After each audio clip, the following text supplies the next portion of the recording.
A very good afternoon. On behalf of the Spoken Tutorial Project IIT Bombay, we welcome you all for this talk. Uh, I request Professor Chakravarti to formally introduce the guest to all of you. Good afternoon to all of you. I'm Chakravarti. I teach at the School of Design at IIT Bombay, and I'm happy to introduce Dr. Khadar Valli, especially because last 4 months I've been actually on the millet diet. So I'm I said I get this sort of chance to introduce him. Dr. Khadar Valli was born in Produttur town, Kadapa district, Andhra Pradesh. I also hail from Andhra Pradesh, and he's now settled in Mysore for the last 23 years. He has been working relentlessly in reviving Siridhanya, also known as positive millets, for nearly 20 years. After having completed a master's in science with a specialization in education from the Regional Institute of Education, Mysuru, he went to get his PhD from the Indian Institute of Science, Bangalore, for his work involving steroids. He married his classmate Usha. He pursued his postdoctoral research fellowship in environmental science from Oregon in the USA. His research involved deactivating deadly chemical substances such as dioxin, for example, at a time when food was being rapidly commercialized. After completing his postdoctoral research at Oregon, he worked as a food scientist in the Central Food Technology Research Institute in Mysore. Later, he worked in various sections of DuPont in the USA for over 5 years. He felt that instead of working in a foreign country for a living, it would be meaningful to strive towards making a healthier society in his own country. Therefore, he returned to India in 1997 and settled down in Mysore. He worked hard to revive 5 different types of millets that were fast disappearing. In the process of consuming each of these millets, he discovered that the healing properties present in them that could cure even the deadliest of diseases. Hence, he named these 5 millets Siridhanya. He will go into more details, during his lecture. In order to cultivate them naturally, Dr. Khadar propounded a method called Kadu Krishi, also known as jungle farming. In fact, he conducts a lot of these farming workshops back in Mysore. He has been treating his patients for their diseases by recommending the consumption of Siridhanya, different plant and tree decoctions. Rather than having tea, you will be advised to have different tree leaf decoctions, and homeopathic medicine in dire cases where it is necessary. He is also of the firm opinion that paddy, rice, wheat, milk, non-vegetarian food, untimely eating habits, genetically modified crops, chemical fertilizers, synthetic pesticides and herbicides are instrumental in polluting the environment and food, and thereby leading to the quick spread of lethal diseases. He claims that the consumption of Siridhanya can facilitate the prevention and cure of diabetes, hypertension, obesity, constipation, piles, gangrene, triglycerides, PCOD, low sperm count, skin diseases, kidney and thyroid related disorders. Siridhanya also prevents brain and blood related diseases. He is adored by the people of Karnataka, Andhra Pradesh and Telangana alike, and we are very glad that Dr. Khadar Valli is now actually plans to he's come to Bombay a couple of times, and he plans to go all over the country to spread this message of millet, how millets can change our health situation, as well as change the ecological condition of the country, where we spend huge amount of resources in cultivating these rice and paddy. He connects all the dots by educating people about health, educating farmers about cultivation and preventive methods in his farming. He is also contributing to the preservation of water and nature. His dream is a healthy and sustainable society. Thank you very much, and please let us give a big round of applause and welcome Dr. Khadar Valli. Good afternoon.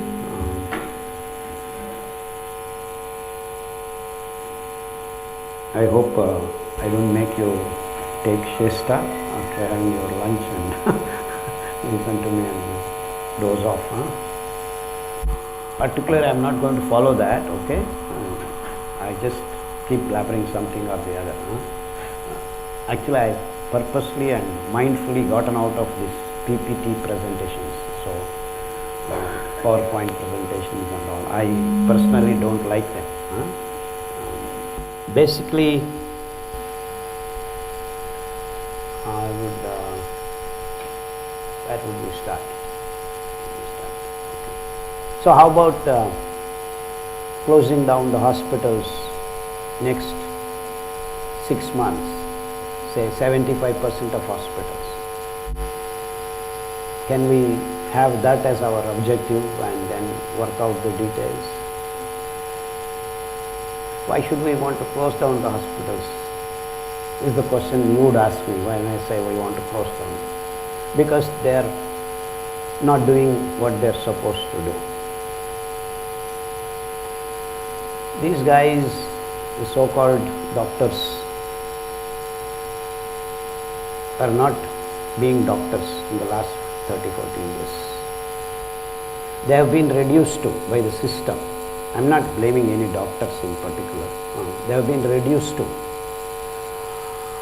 agents of distributing tablets, and little more if it is little higher level, they are distributing the technologies at the worst. Oh, you have a knee problem? Don't worry. We'll fix one. We'll fix buy one, get one free. So we'll fix both of them. And that is the condition to which they have been reduced to. Why is there problem in the knee first place? Can we prevent it? Can we get out of it? All these kinds of questions are not even entertained in the minds of people. And here we have a 3-year-old girl brought to me.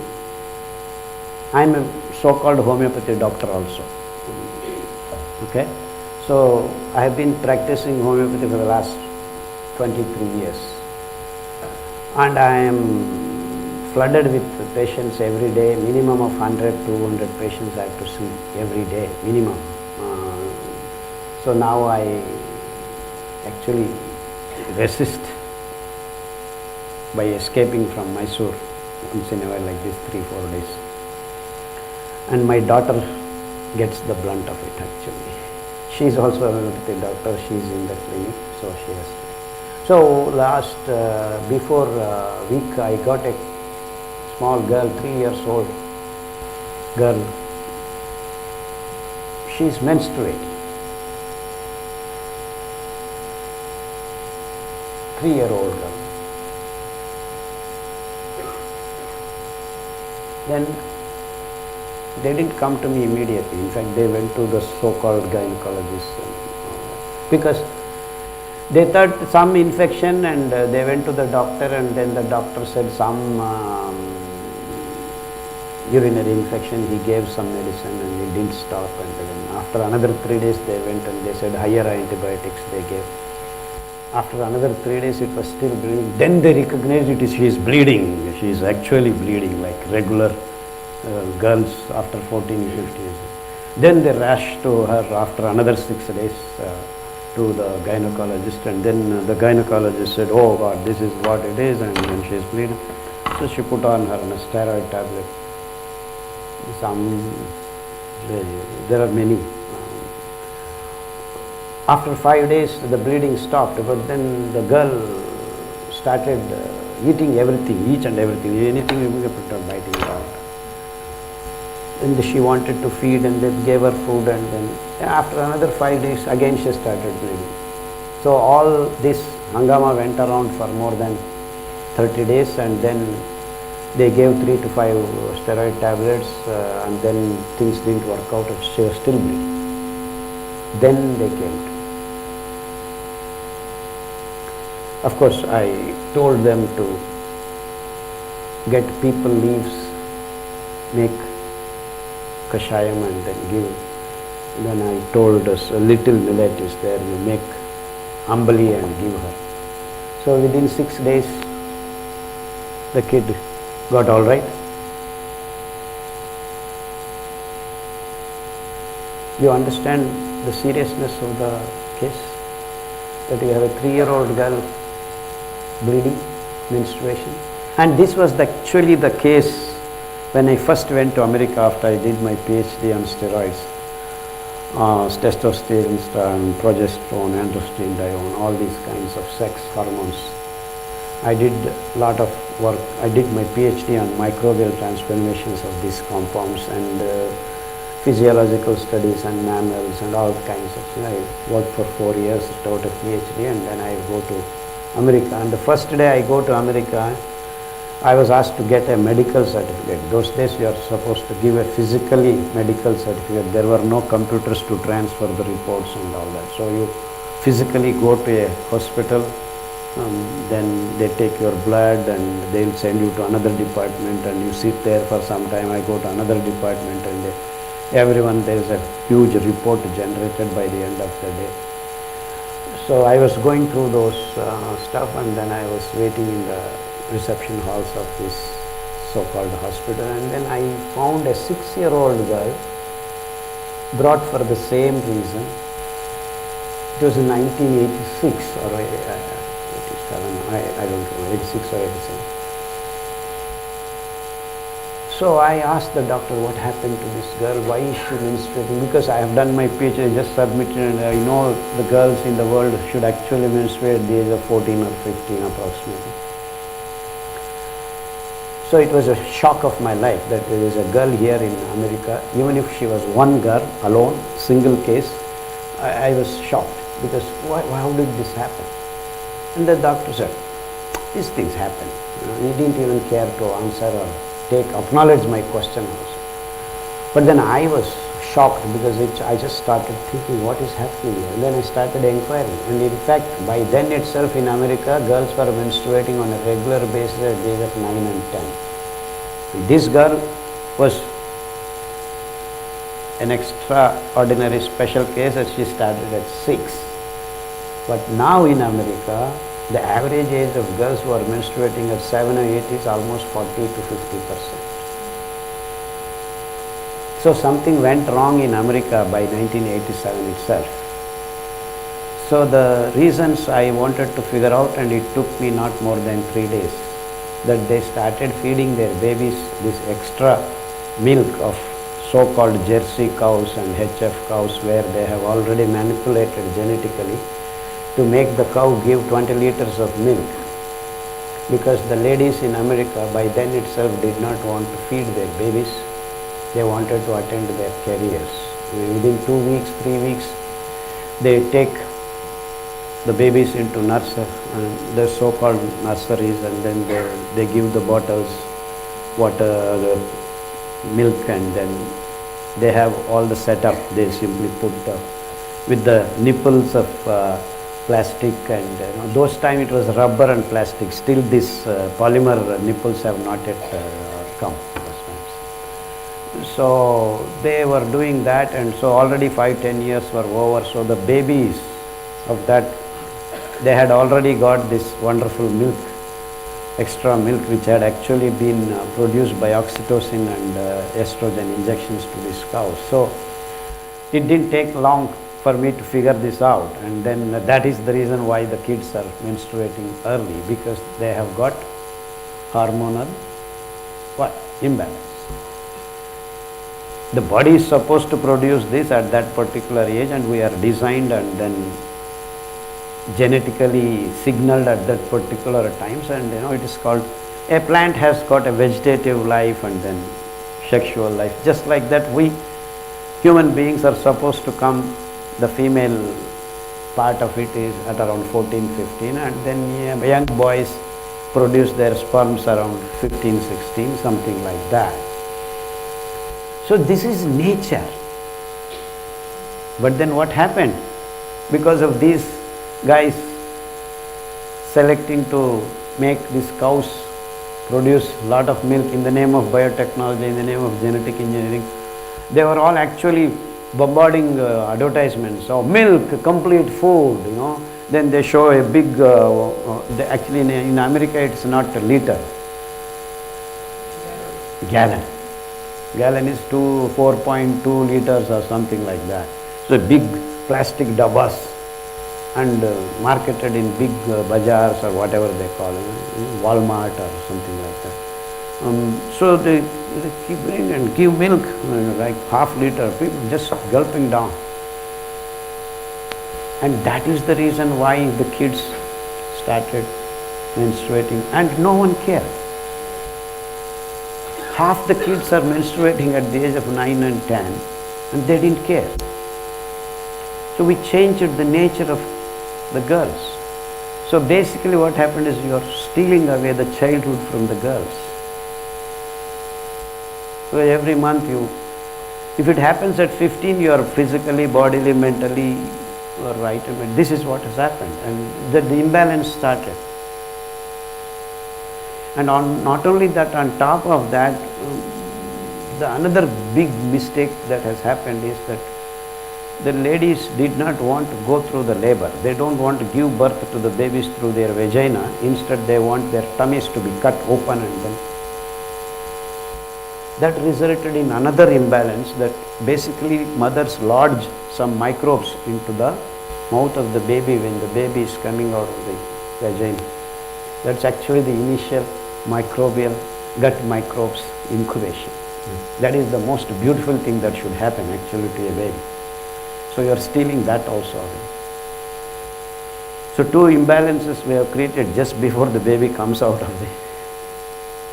As soon as they come out, these guys are all actually standing, lining up with all 1, 2, 3, 4, now 21 vaccinations.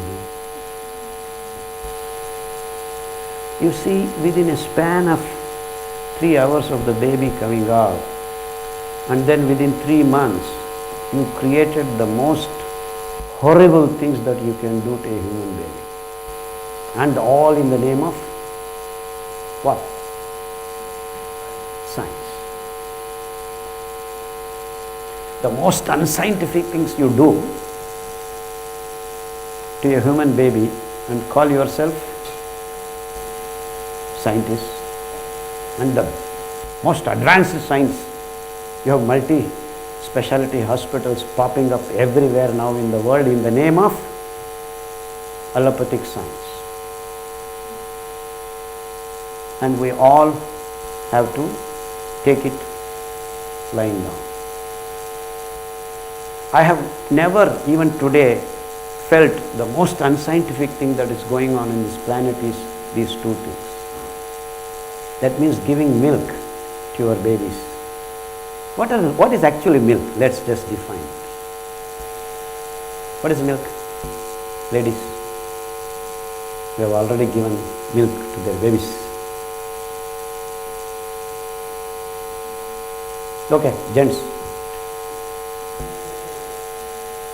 Wow, calcium, protein, wow. What else? It is actually a mammalian stuff. Any mammal on this planet, when gives birth to the baby, is the first food that the mother produces to be delivered to the baby's mouth directly from the nipple of the mother. That is the definition.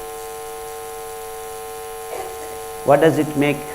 It makes the milk the most unstable product on this planet actually. Because if you keep the milk out, within 15 minutes it is different than what it is delivered. So how a milk product, how milk should be delivered into the baby? Directly from the nipple of the mouth. See the unscientificness. Now what are we doing? We are taking some other animal, whether it is cow or pig or whatever it is. Because cow is poor fellow available freely and it doesn't do any harm, it is very mild, and so we fall upon it. We don't have tiger's milk, we have to kill it. So we think, oh, cow is sacred. Because it doesn't do anything, it is sacred. If it just hits you one like a donkey, you don't give donkey's milk. Now I am giving you the reasons why cow milk. So you have this poor cow, because it is very mild and doesn't do anything, it allows you to suck its milk. You do all this nonsense and you call it science. And then, as he was trying to define, milk is protein, calcium. How much calcium is there, sir, in the milk? In fact, that is the reason when I said to my patients, don't give milk. Milk is the ultimate poison for your babies. Because the milk of any other animal doesn't have the same hormonal balance of what you have. And in fact, The milk that you give in the first 3 weeks is different from the milk that you give after 3 weeks. In fact, after another 3 weeks, it is different. And imagine you have another baby after 1 year. The milk that you get is not the milk that you should feed to the first baby, because it is not good. It is different. The requirement of the baby's growth at that particular stage is different. So milk is another word you need to add, is a dynamic stuff. It changes. The same mother after 3 weeks gives different milk. First actually 3 hours you get something called colostrum. It's not just milk, it has also got lot of antibodies that gives the protection for the babies. But then we have here got 21 shots ready. In fact, that is the reason why babies are not coming out. They don't want to come out at all.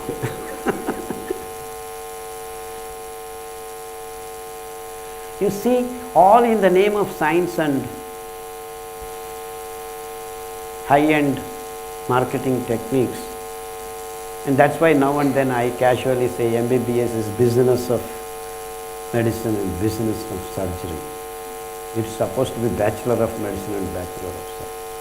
So in the last 15-20 years they have been reduced to this, because no doctor, no scientist is questioning this. Why the hell should I give milk to my baby? Or a doctor should say, hey, don't give milk.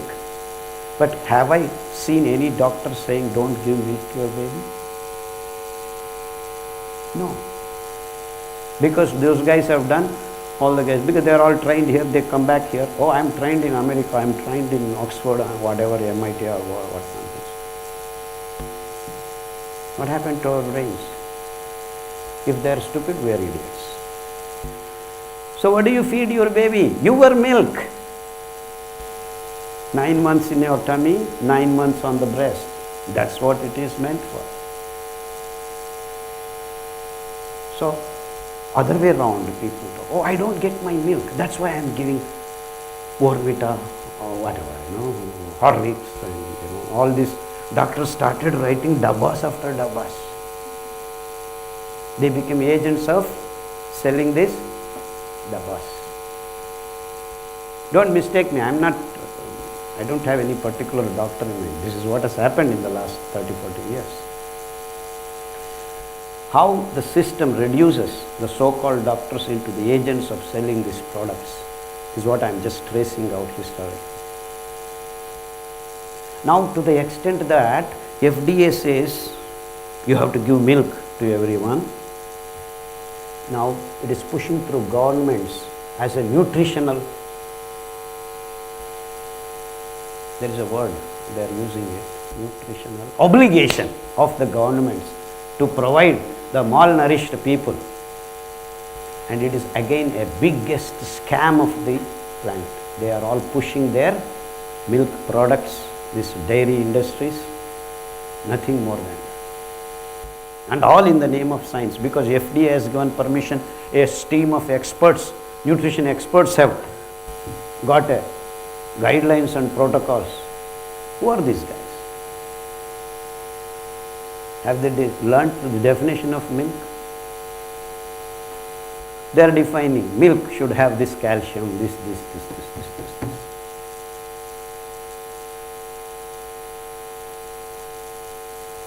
And the milk, the calcium, you don't get any of it into your body. You give to 10 liters of milk. You know how much calcium has got in 1 liter of milk? Does anyone know? I was told some nutritionists have come here.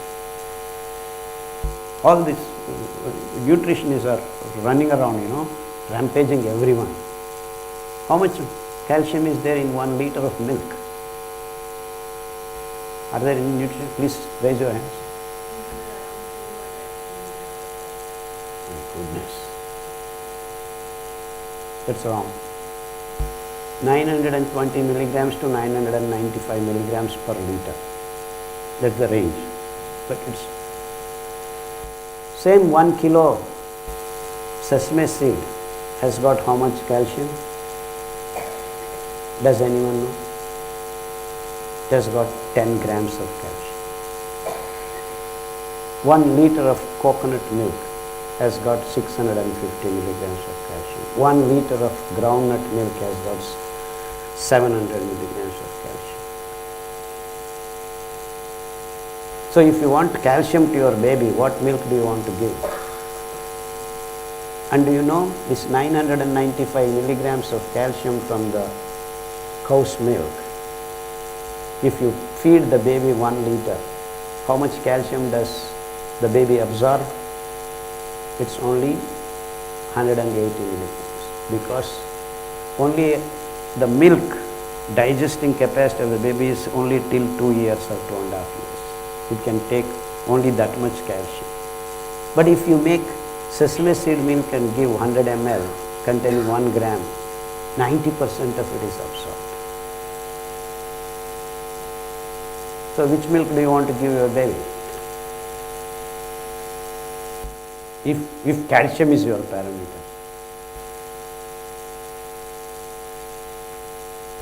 Why am I telling you all this is because it is the business end of these so-called scientists that have been writing our books.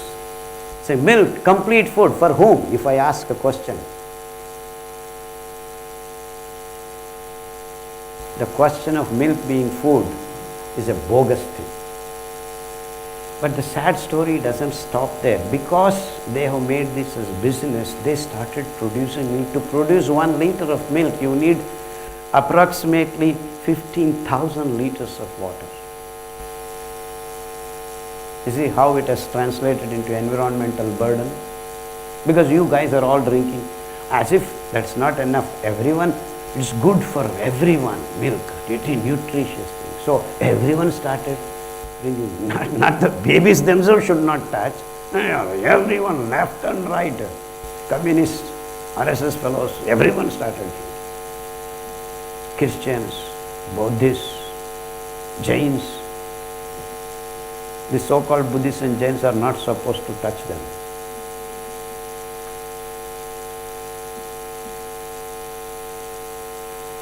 As if that is not enough. Everyone drink chai pe charcha. Let's do chai pe charcha. Now why coffee, tea, milk? Let's do paneer. Concentrate the milk. More milk. So 10 liters of milk becomes 1 kilo of paneer, and so you want to take the steroids and then antibiotics in large quantities. At a small quantity, not enough. And all at a sudden you have Shah Rukh Khan showing off his 6 packs, and Salman Khan of course has been showing off from a long time. And then Amir Khan joined into some Dangal Bangal movie. All these guys, all at a sudden this 6 packs, 10 pack movie started because this whey protein, this protein, that protein market has to be found. All at a sudden you find it nook and corner of every city, gym. You know, why only boys gym? We also gym. Ladies also started gym.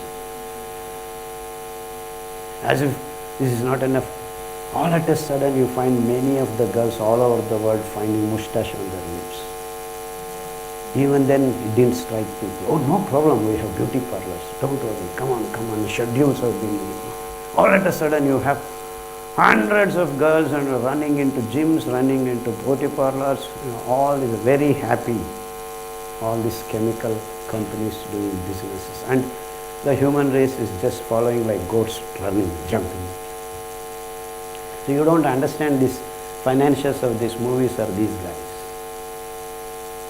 And all these guys have become icons of showing off, and what is happening is a hormonal imbalance. All these guys showing off have no sperm counts. 20 millions is now what is written. Even the so-called diagnostic labs are writing the range, sperm count 20 million is okay. It should have actually been 120 million, 100 is gone. These are all the bogus things that have been done by this industry in the last 40 years. And still they call themselves doctors. That's why I said so-called doctors. Not even one tells all these things. So what is a doctor supposed to do when the baby is born? Don't give milk to your baby, give sesame seed milk, coconut milk, groundnut milk. Otherwise you are hormonally imbalancing the kid. From the day one you are doing that. So I have babies now for the last 15 years. We have done this. Hundreds and thousands of kids now, till now have not visited even once for 15 years doctors. No doctor is necessary. That's why I keep telling in my lectures, if we stop drinking milk, I can close down half the hospitals in the world in a matter of 8 to 9 months. Come on, give claps, man. Why are you so serious? You see the logic? You see the science of it? So the choice of food has been driven by these big corporate companies. And all these doctors, scientists are all party to it, knowingly or unknowingly. So the nutritionists, the doctor, all these big institutions are being funded by these guys. So what you learn is what they want you to. So I have talked to you about the imbalance of hormones and microbial imbalance. So by gulping down this nonsense, you are killing whatever little microbes that you are actually attracting by eating vegetables and fruits, because almost all the vegetables and fruits have got microbes associated with them, and then the gut chooses the right ones and then starts inhabiting them into their system, and then each and every one of us have got wonderful microbiome in our tummies. And in fact, that is what is actually 50% of biochemical reactions are conducted by these gut microbes. And they actually synthesize some wonderful chemicals that your body cannot. One of them being so-called vitamin B12. Till recently, the pharmaceutical companies could not synthesize vitamin B12. I think in the last 6 years or so they succeeded. After that, all at a sudden, many of diagnostics labs started saying, you have vitamin B12 deficiency. Till then there was no problem about vitamin B12 because they didn't have tablets to sell.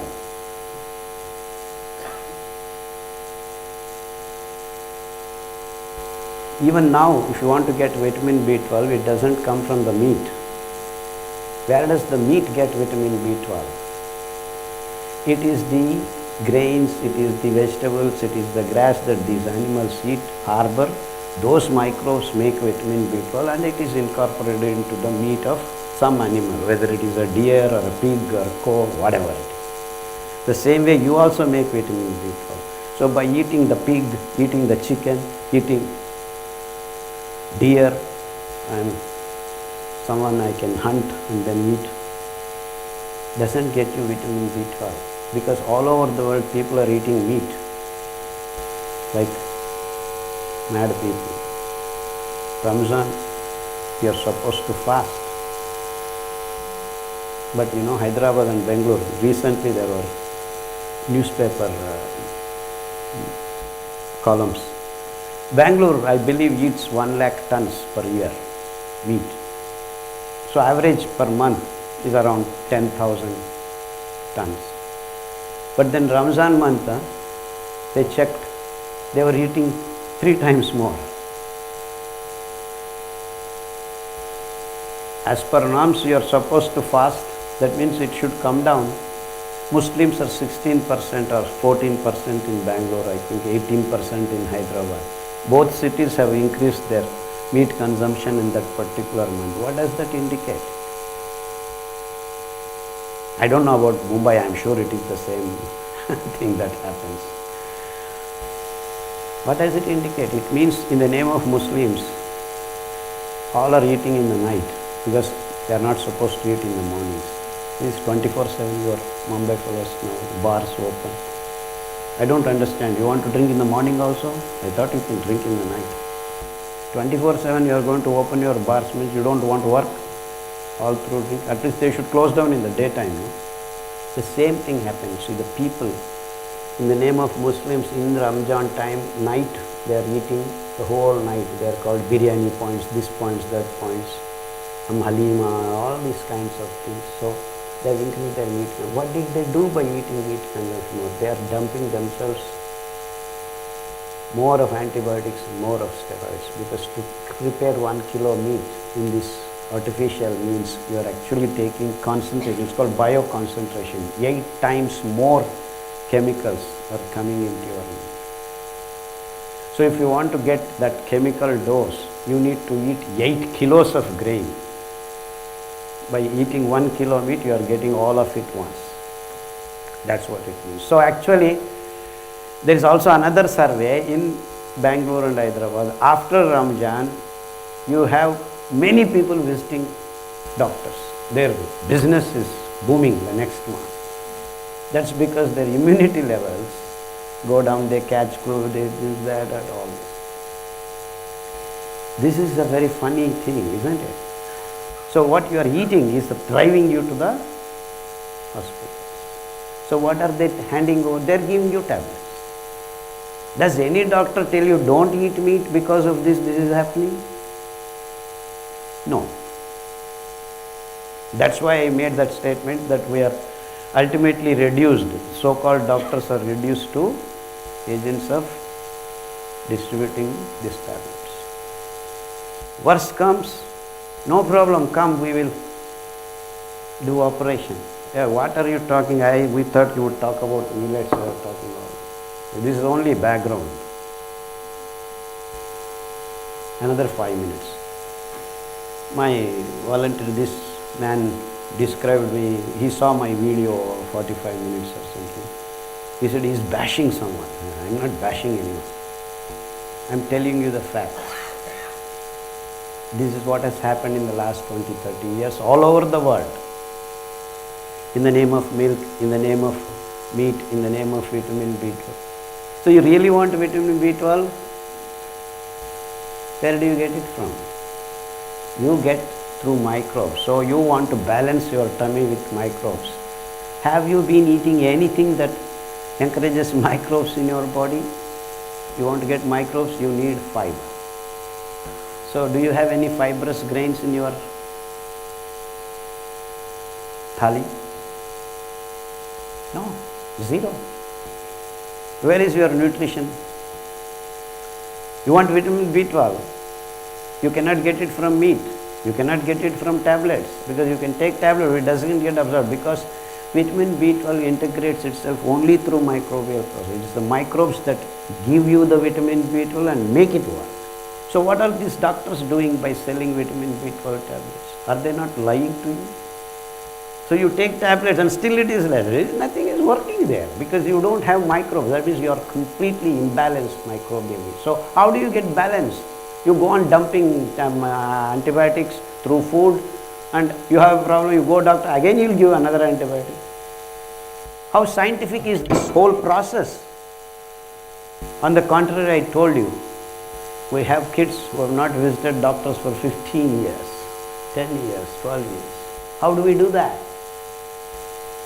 We balance them without hormonal imbalance, if they can sustain, without microbial imbalance they can sustain. Then these good things happen. So we have these wonderful grains which you can make into ambali. Ambali is called fermented porridge.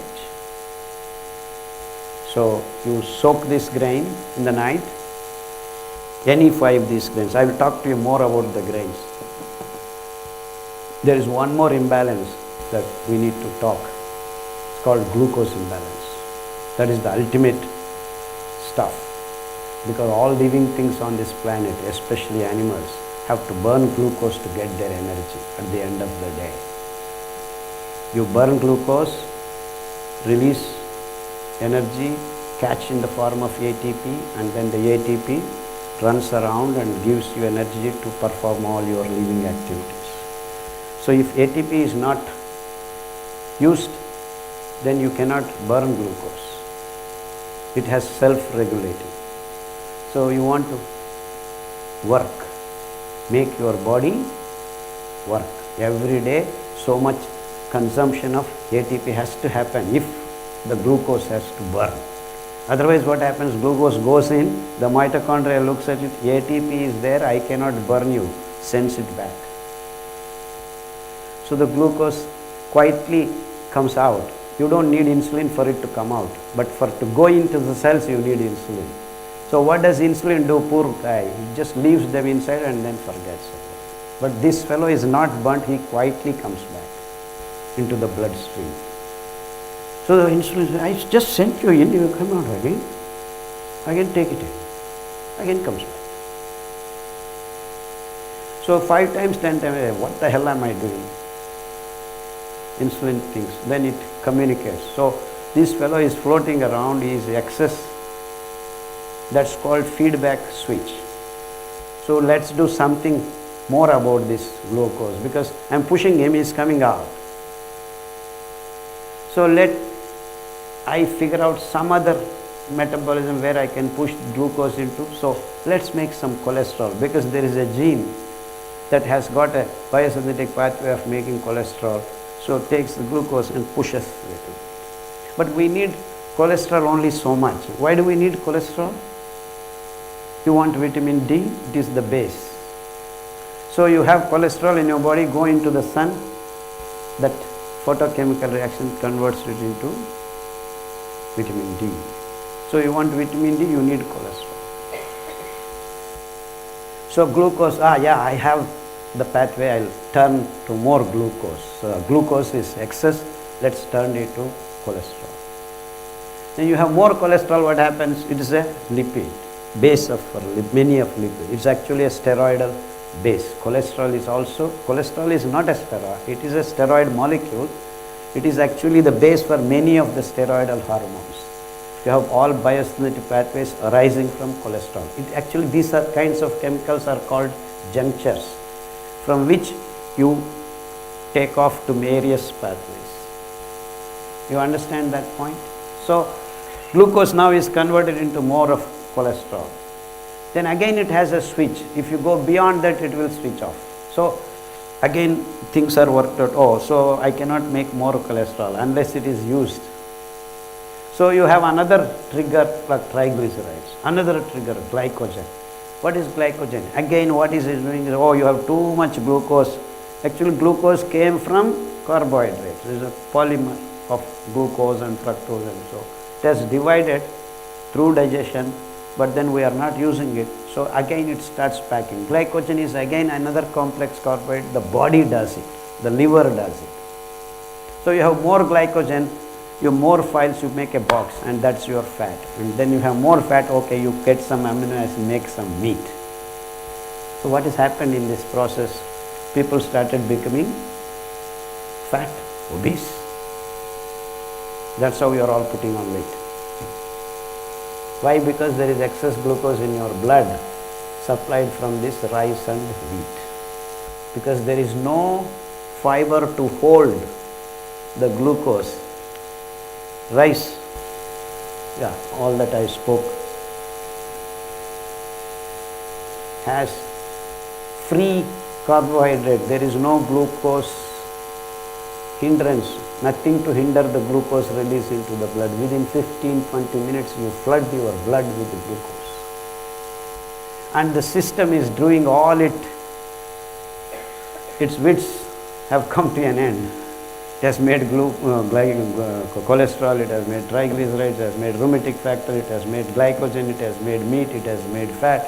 Everything is happening. Still you are pumping in glucose so much, so if you just eat 100 grams of idlis, that rice idlis, you will have got almost 45 grams of glucose. And then all at a sudden we have all this great trinity of cons selling Pepsi, Coke and what comes up. Each fellow is selling 100 ml of Pepsi, 45 grams of glucose, sugar. As if that's not enough, Americans eat donuts, Americans eat,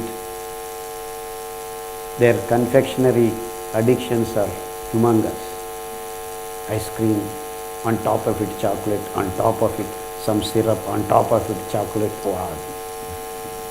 One sundae, they call sundae, banana sundae, beans, what kind of names. One is good enough to flood your blood with 150 grams of glucose. You're done. You know how much time you need to walk to spend 5 grams of glucose out of your blood? Does anyone know, nutritionists? 15 minutes it takes for 1 gram to become ATP. You pump carbon dioxide out, ATP is 1 gram glucose. So 5 grams to be completely out of your system, you need to walk 75 minutes. Now how much have you put with one Pepsi, one Sunday, one banana mandi, whatever? 150 grams. How much time do you walk, madam? 30 hours. How many hours are there in a day? This is what I call glucose imbalance. So you have glucose imbalance, you have microbial imbalance, you have hormone imbalance. And no doctor till today talks about these things. And they are all busy selling tablets.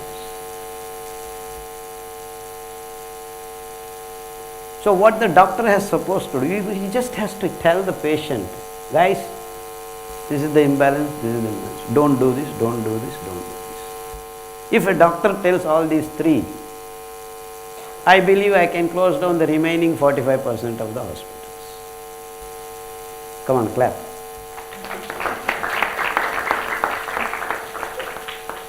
%5 we need for ICU, accidents.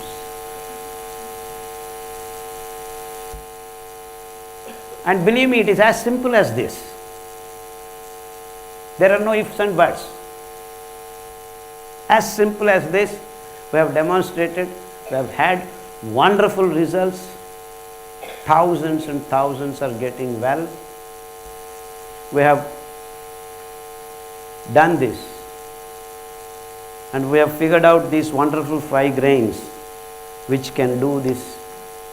Now, actually, in southern India, many people used to call me, I am a miracle man. They used to call me miracle man.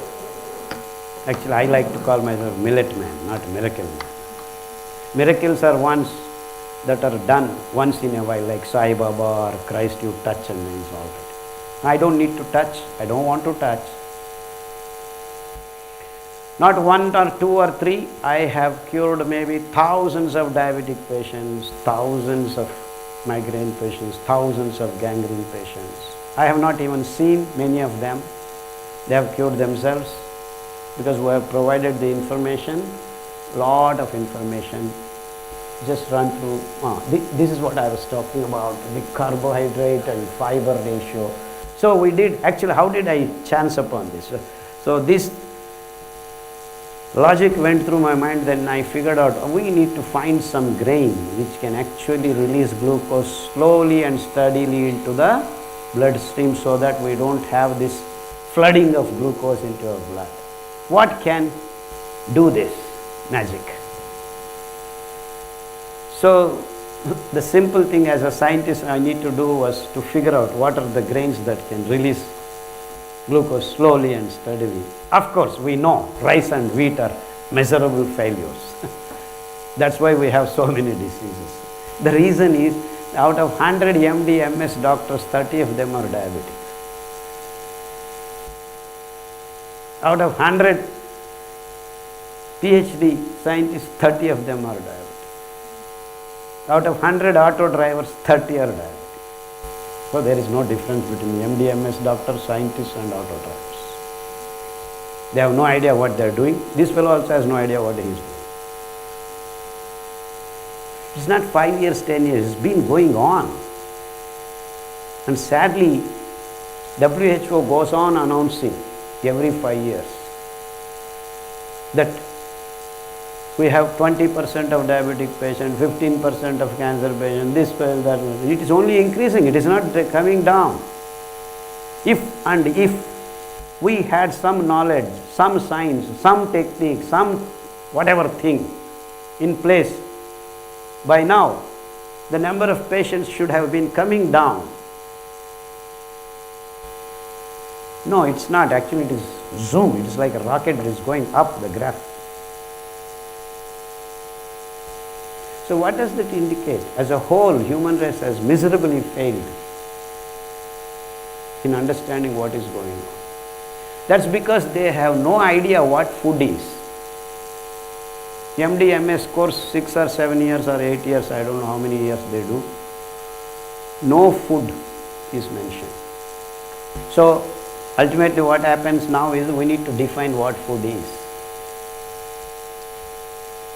So I have already given you a clue. Now food is something that should release glucose slowly and steadily into your bloodstream. So where is the regulation? It is not in your genes, it is not in your enzyme, it is not in your tummy. It should be in the food.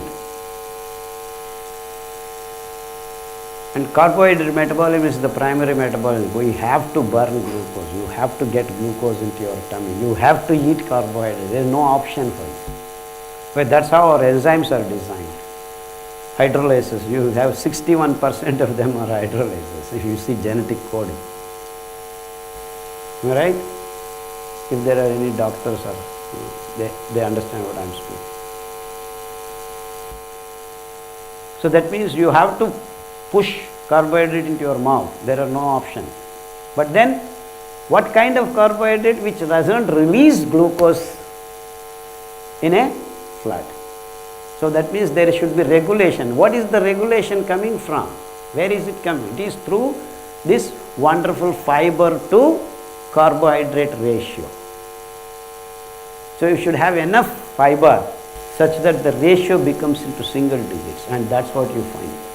You see, we did this experiment and we collected all the data. In fact, this particular brown top millet, the whole data is done by me. No one has done till today. I was the first fellow to do. And it happens to be the lowest. And what I did, okay, this looks fantastic, isn't it? So you see the other things, ragi, that is finger millet, proso millet, great millet, corn. All these guys have all wonderful things. But then if you see the thing, you have a wonderful B complex loaded here. So all that you want from food, you have in these 5 grades.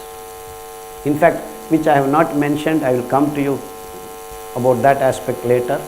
You see, this is 55. What is that? Pearl millet. You have, this is finger millet, and this is proso millet. This is great millet, 63.5. The wheat. This is paddy rice. So many people say, oh no, this white rice is not good, brown rice is good, red rice is good, unpolished rice is good, whatever rice that you are talking, basmati rice, I have just grown myself and then I pound and then I eat. All that is here only, that's all. So whatever you eat, rice, paddy rice, is going to flood your blood with glucose, and you are going to have one or the other problem today or tomorrow or day after.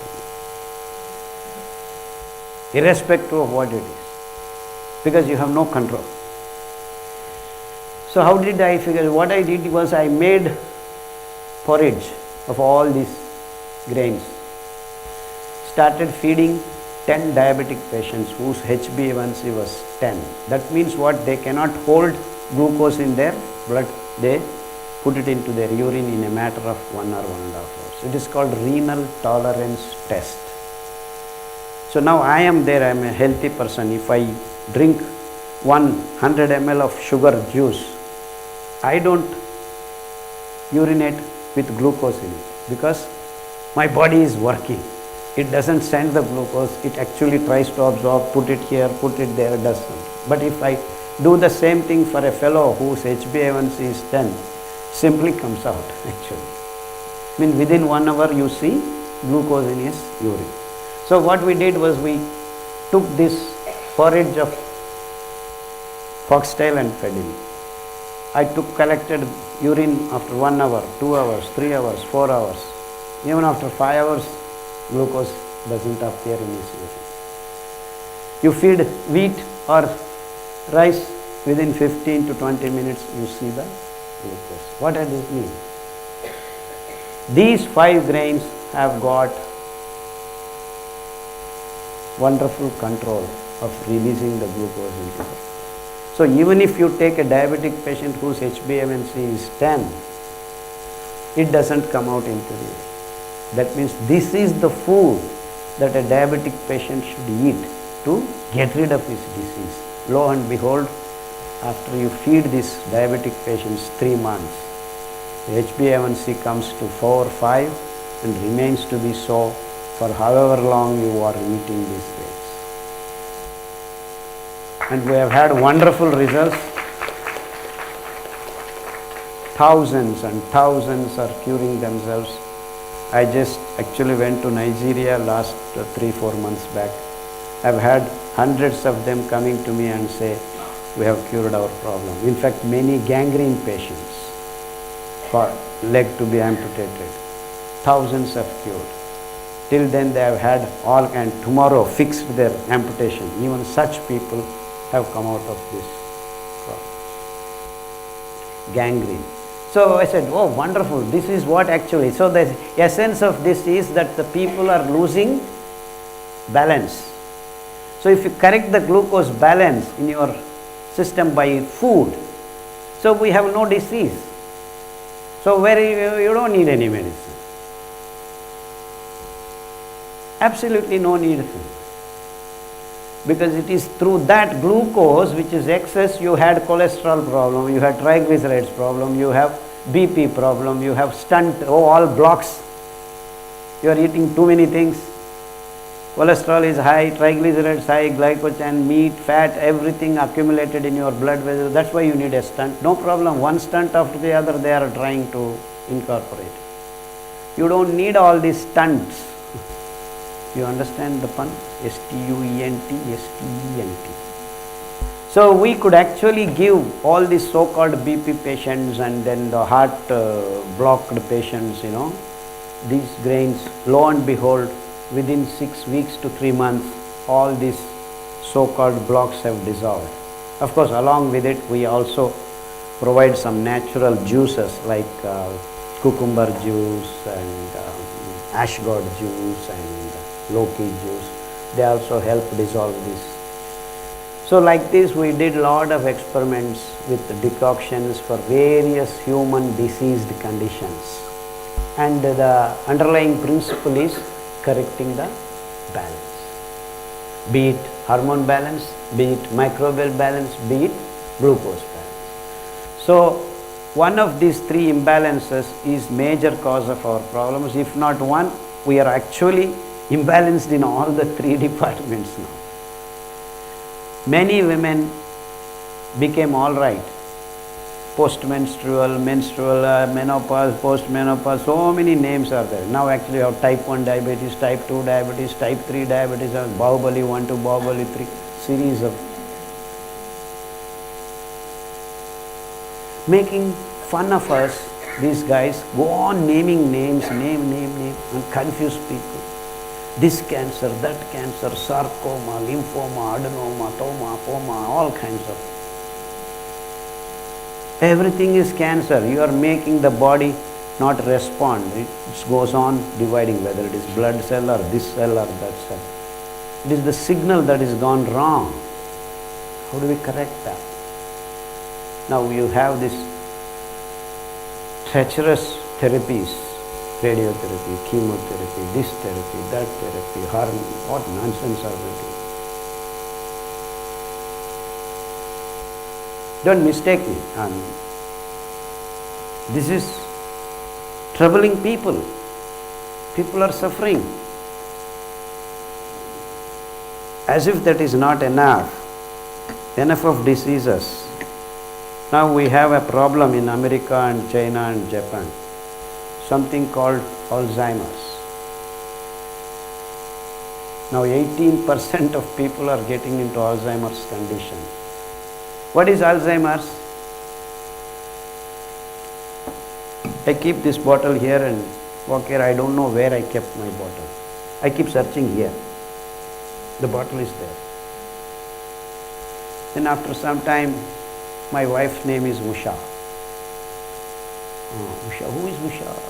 I just think, because I have forgotten the connection. Then all at a sudden someone said, Usha, oh, Usha is my wife's name. I remember. Then after some time, actually, I heard someone is Usha here. Usha is there somewhere? Usha is there? Any Usha? Oh, Usha. Ah, yeah, I know, I remember some Usha I heard. So, when I see someone telling me Usha, then I remember I have a wife called Usha. You understand what I am explaining to you? And then after some time, I see Usha, my wife, but I don't remember that she is my wife. You understand what is happening now? After some time, I know IIT Bombay, I am working in IIT Bombay. I come to IIT Bombay and then I don't recognize this is IIT Bombay. I know I am working in IIT Bombay. After some more time, I don't know who I am. After some more time, I don't know where I am. After some more time, I don't know that the time is morning. And after some more time, I don't know I am sleeping. You understand what I am telling? That means you are slowly losing the consciousness of yourself. You do not know who you are. And that is what is called Alzheimer's. It's all happening because of these imbalances. Your nervous system is going out of whack and the signals are not, the CP is going out of order. You see how we are driving the diseases down into deeper and deeper levels of our existence. And as if that is not enough. And it's all happening because of your food, and no doctor is now pointing it to that. No problem, we have a tablet. Anything you say, we have a tablet, we have a tablet, we have a tablet. What the hell are we doing with the tablets? Did anyone get cured with one tablet, 10 tablets, 20 tablets, 20 tons of tablets? You see the futile exercise of handing over tablets, and we call this science?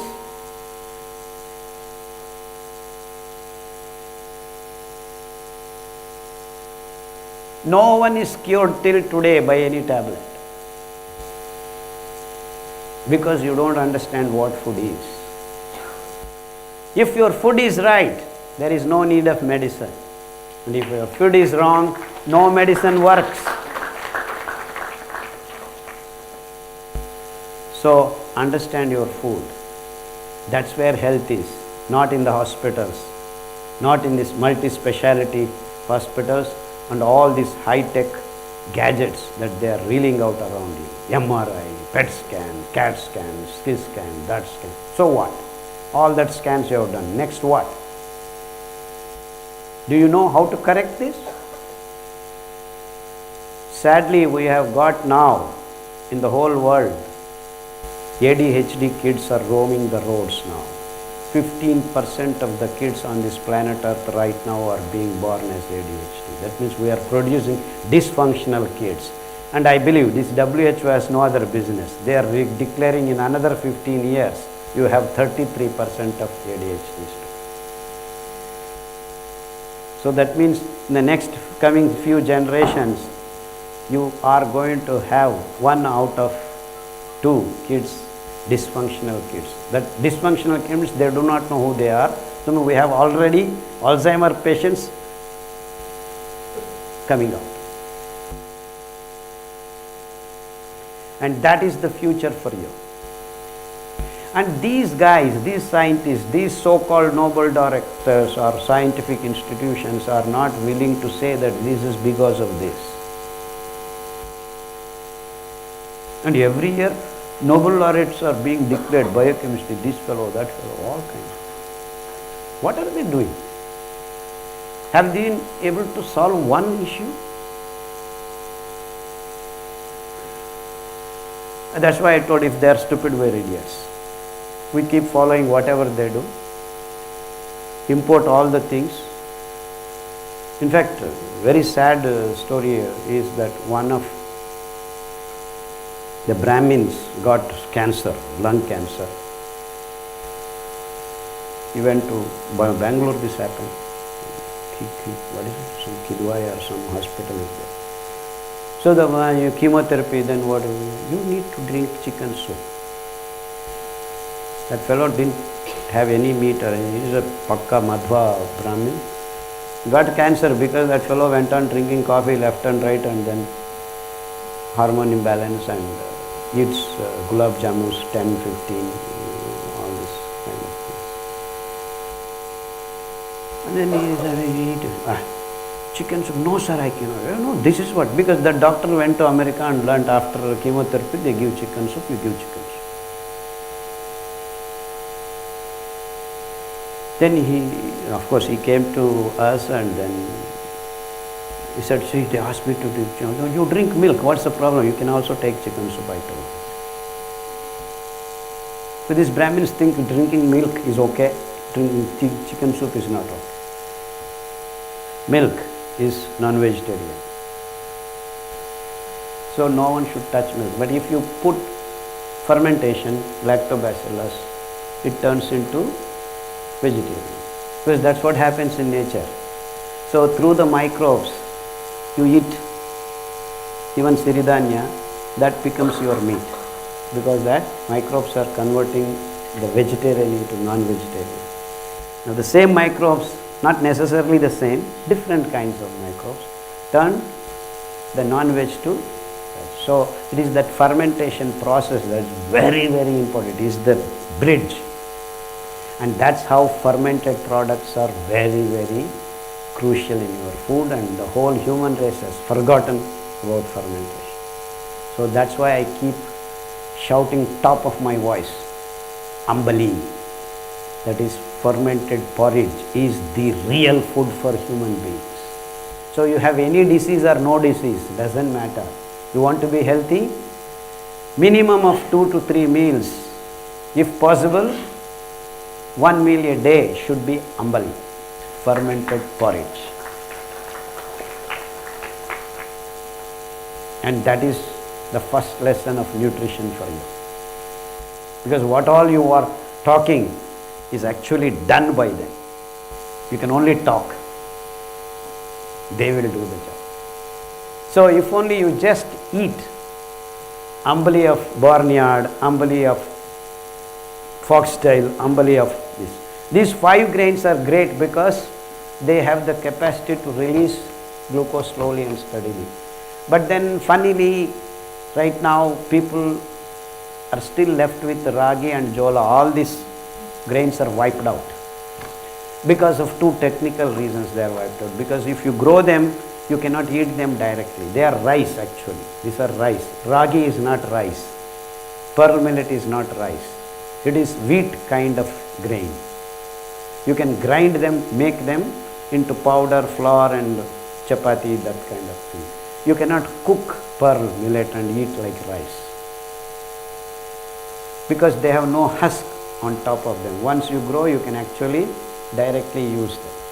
So these grains have actually husk over them. You need to dehusk them. Dehusking is a big task those days. You have to pound them. We call it, what is it, chakki, what is it? Chakki? Then you get this grain, dehusked grain. And if you put it in machine, you remove the top layers. When you actually harvest these grains, you are supposed to cut when it is little wet. If it is dry, the grains fall off from the pinnacle. So you cut and allow it to settle down. It is called maggodu in our language. You ripen it. So the whole stem, the water, everything is sucked into it, and the husking material, the top layer, actually deposits lignans, the precursors of lignin, wood, onto the grain. So you want to eat these unpolished ones because lignans are actually the most important materials to keep you away from cancer. The carcinogenicity of the living cells can be eliminated through lignans because it is the ultimate PMF. PMF is proton motive force. We have all the biochemical reactions happening because there is EMF and PMF in the cell, electron motive force. And PMF is not actually regulated by your protons, it is actually regulated by a pool of electrons. So the electron is tumbling down and releasing energy, and you have various chemical reactions happening. So ultimately the tumbling down has to end, not in catching a proton.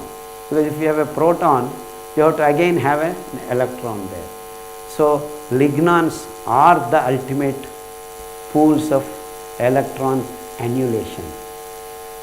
They absorb it and keep it with themselves, because lignans are highly aromatic molecules which can just take an electron and keep them going round and round. And that is the beauty of lignans. And they are present in abundance in the upper fiber layers, and they are actually insoluble. So when you eat 100 grams of these grains, 5 grains, you have two types of fibers. One is insoluble fiber and soluble fiber. Soluble fiber is actually in the inner layers. It's a concentric circle arrangements. The carbohydrate and the fiber is arranged like that. So the layers are concentric and from within, center. And that's why you need to soak the grain for long hours, because the top layers get soaked within half an hour, and then you think you put it in your pressure cooker, push for 3 times, and I'm ready, and it is actually ready. You can eat, you feel it's okay, because the top layer is cooked. But the inner layer, unless it is soaked, it cannot be cooked. That's why we keep insisting you got to soak before you cook. But nowadays, the ladies are all used to this. Why cook? Call Zomato, Swiggy, See, where is the health now? It is in your kitchen. How to cook your grain, because all these wonderful things have to be maintained. Means you need to soak them and have the upper layer, so you get unpolished grains of Siridhanya. Cook them properly. Means you see, in fact, your rajma beans, all these dicotyledons, the pulses also you are supposed to soak. If you don't soak, the protein, the amino acids chains also have to be actually hydrated before they are digested. And that's what is the problem present today. You guys are, because cooker is there, you put it, push, it is cooked, you eat, but actually it is not hydrated protein that is to be cooked. You are not hydrating the protein, you dry protein, it's all, you have gas, oh my God, nowadays these so-called Ayurveda doctors, oh you eat these sprouts of this, you eat sprout, you will have troubles. You have to soak them and then steam little bit so that the digestion. So you should know what you are eating and how you are eating. So the methods of cooking becomes very, very important. So a protein or a carbohydrate with fiber has to be soaked for 6 to 8 hours. How do you know? That is by experiments. You soak for 2 hours and eat, you will have 3 hours and eat, 5 hours and eat. So 6 to 7 hours minimum you get to soak. But the present day technology makes you feel that it is okay. You cook in half an hour. Yeah, why?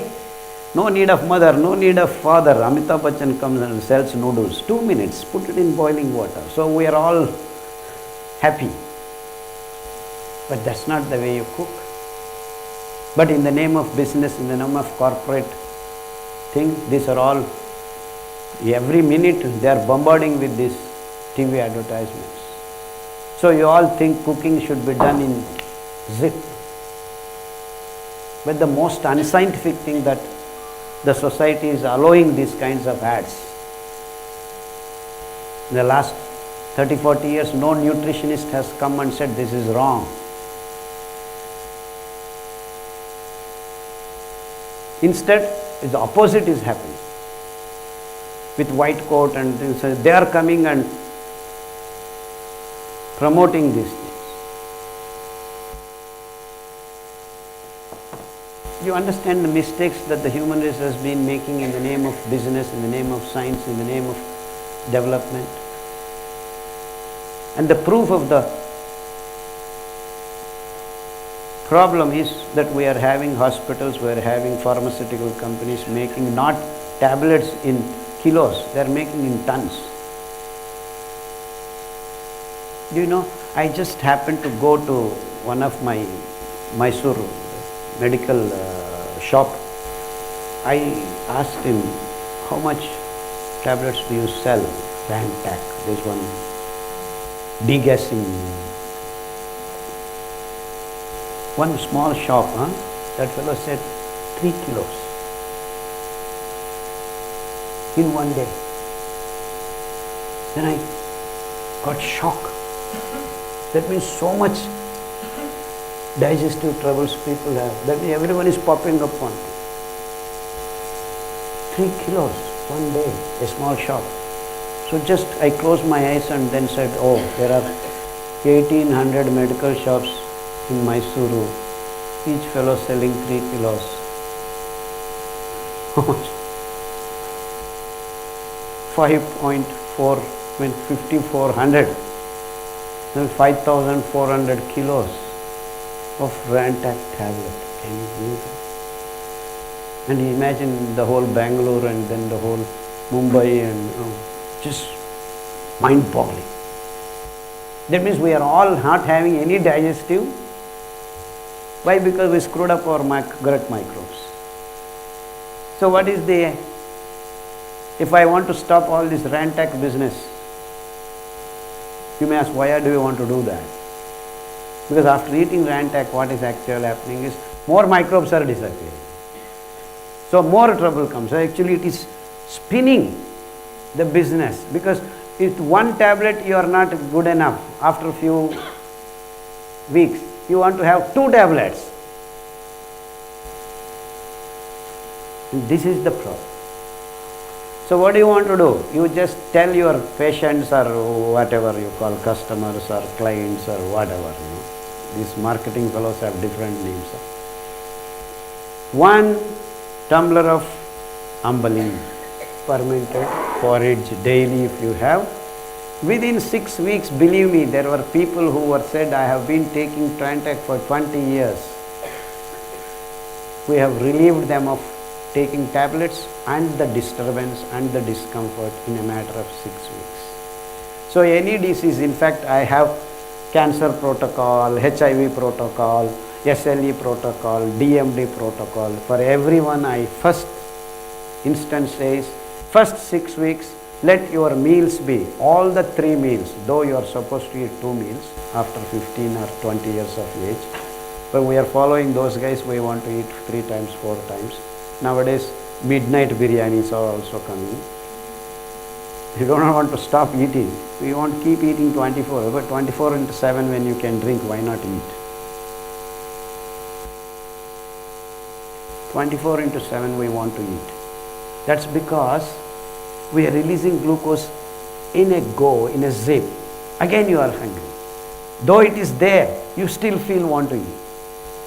See, this is the sad story. So if you drink 1 tumbler of this ambli, maybe 25 grams, the amount of glucose it releases is 1 gram, 2 gram, quantums, slowly and steadily. You don't feel hungry for 3 to 4 hours. And if you eat the food with millets, morning to evening you are not hungry. So morning, Surya gets up and eats 7 or 8 idlis, done for the day. Till evening you don't need any food. Because you have soaked them, it also has got lot of water. You don't even want to drink water. Drink water in the morning, I mean you can go on attend to other works. Nowadays, but the doctors are advising, you have to eat every 2 hours, you know that? Eat at 8 o'clock, 10 o'clock, 12 o'clock, 2 o'clock. You keep eating, no other work. I am trying to just add some humor. But these are all serious things. Very, very serious problems that we are facing as a society, and we are not even aware of it. And you are made to believe that this is the science of it. And that's where I am deeply pained. It is the knowledge that has to be shared, not the tablets, not the technology, not the business. Health is not in the money. Health is in sharing the knowledge. But then here the so-called scientists are patenting. They don't want to share. Following their cue, the so-called oil, I have a wonderful medicine. Please order on Amazon online. I will send you in plastic dabbas. So it is sharing of the knowledge that can get the human societies out of sickness and impart health. So you produce these things locally. So we actually came up with different kinds of leaves, that decoctions that can actually give you immediate boost to your health condition, and then the permanent healing takes place with this wonderful package of Siridhanya. And once you are healthy, you can take even the remaining 5 grains, which we have labeled it as neutral grains. Ragi, jola, proso millet, corn, nekke. And why they are still remaining, people now and then, so I have got a finger millet, because it is easy. That's how it has remained with us in use now. So people who don't have water facilities can still grow ragi only, because they can immediately use it. Whereas if they grow this, they have to figure out how to remove, because all machine, no technology is there.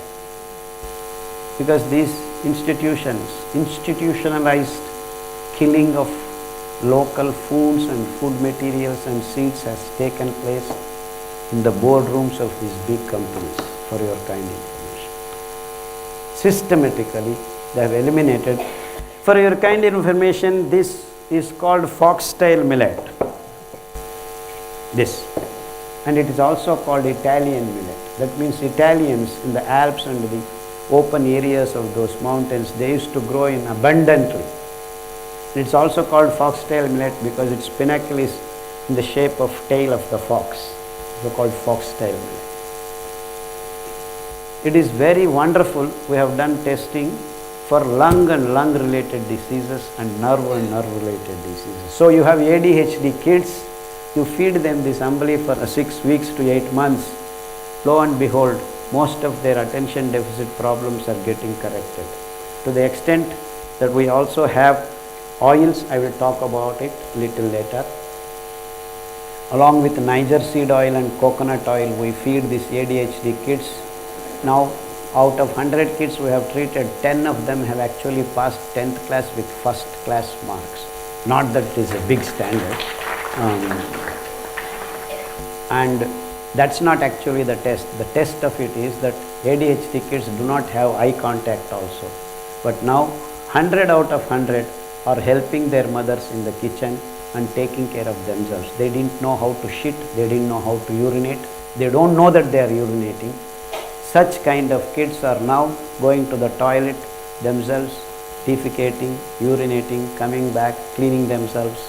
All these basic activities can be taught because they have now the consciousness about themselves. So we could actually reverse many of these ADHD problems. In fact, we had very serious cases of kids taking knives and needles, torturing their parents day in and day out. I mean, this ADHD comes into different forms. Some are violent, some are dumb, some are very mood swings, all kinds of things happen. I have seen hundreds of such kids, hundreds and hundreds, daily minimum of 10-15 kids come to my clinic. And we've had the wonderful luck of treating many of them. Actually 90 out of 100 kids report being well just by this changing food. Because foxtail millet, the fiber cleans up your nervous toxic materials that are coated in your body. And the explanation is that every 7 years the body reinvents and rejuvenates and replenishes all the cells in the system, including your deep inner brain cells are being replaced. You know, everyone knows after 3 months your hemoglobin gets recycled. Your skin cells even in 3 days. So overall, all the living cells in our body gets replaced and rejuvenated in 7 years. That means Dr. Khadar is not the same fellow 7 years back. Now each and every cell is new, but I am still the same. I have all the things that were there. And that's the beauty of living things, that it can just rejuvenate and redo everything without disturbing. So it eliminates, while doing that, if I provide the right material to rebuild myself, the neurons, the nephrons, whatever you call, different names. So the material being right, and that's how actually the explanation of you becoming all right, even if you are sick 7 years. So if I have to cure someone completely, I need 7 years. You understand? But within 6 months to 2 years, you will see all these peripheral diseases, the so-called cancer, diabetes, gangrene, HIV, all this nonsense. For me, they're all names. For me, they're all names. You guys are dancing around here and there somewhere which is not at all required, because the basic thing is here. This is the correction point. If you correct here, then they will get corrected themselves. So if you know your food, then you have no health issues.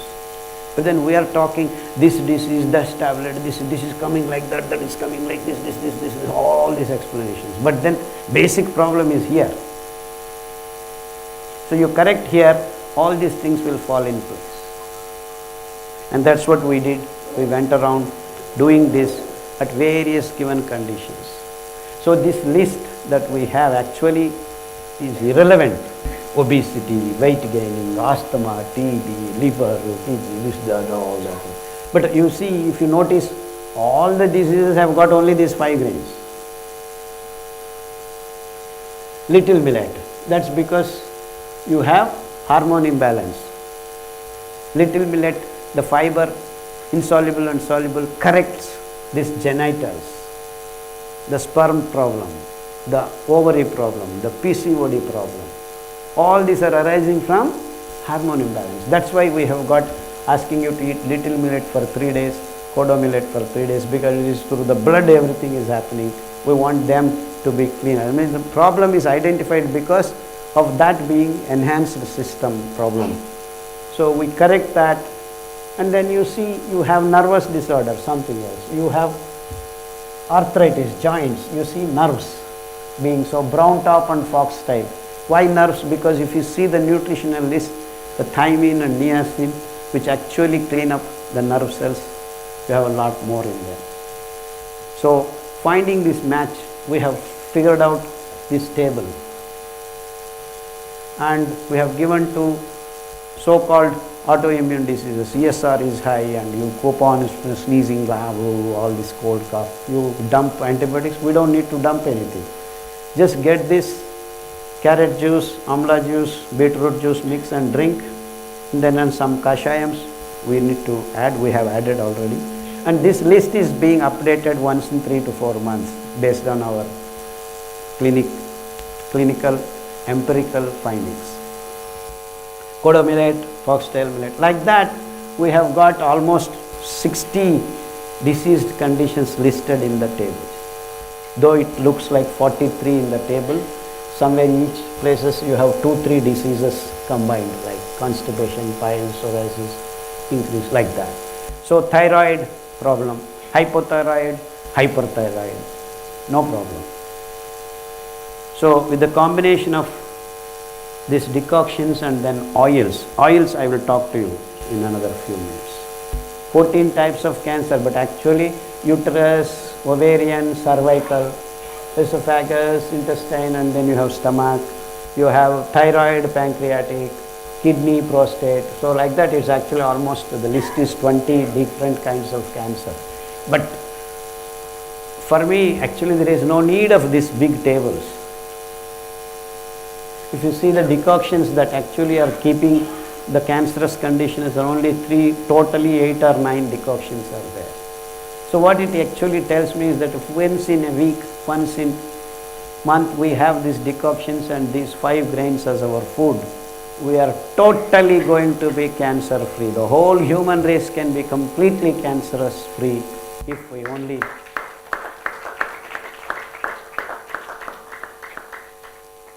So this I find very amazing. So many of my friends say, oh, you need to make patent, you need to. I say, so much amazing thing, how can I put it in a dabba and start selling?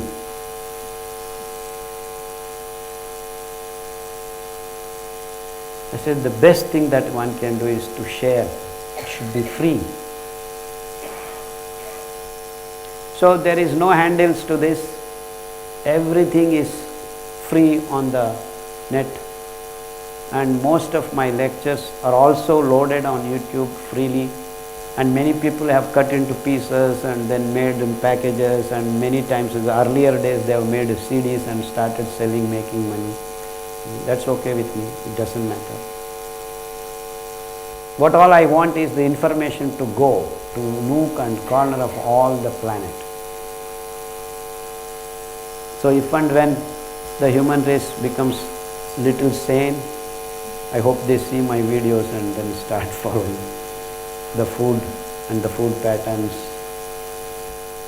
And one thing I can say for sure, whoever starts the journey of millets, they are going to find themselves being well in a matter of 6 weeks. Whatever disease you have, you start feeling the good effect of eating this wonderful food. And believe me, I have not discovered them. They have been there ancient times. In fact, I call them ancient foods. You know why? I visited a tribal area in my state, Karnataka. Though I am from Andhra, I am born in Andhra, but I have spent all my life my whole conscious life in Karnataka. I actually was speaking only in Kannada for first 10 years. I visited almost 1,500 places in Karnataka, nook and corner of every district, villages. I used to speak only in Kannada. Only of late, in the last 3 to 5 years, I have been coming out of my state. I used to go to Andhra because that's where I come from, I'm born. And then recently I had to go to Punjab and then Mumbai. It's going on. Yeah. Oh, so what was I doing? Some Alzheimer's coming into my mind. Yeah, that's what the background is, oils. See, the nerves are actually fat material. The brain is made of fat. Now, what is fat again? Let me ask you the question. What is fat? Actually, it is the base for the next generation. You take any seed, without fat it cannot germinate. I'll give you a big example, in its true sense big. Coconut. Where does coconut tree, where do you find it? You find it in backwaters, not complete ocean. If you have only salt water, you don't get that. You get in delta regions where there is the sweet water and salt water. In complete ocean like Indonesia, and you don't get, actually you get palm trees. You get a different kind of palm tree.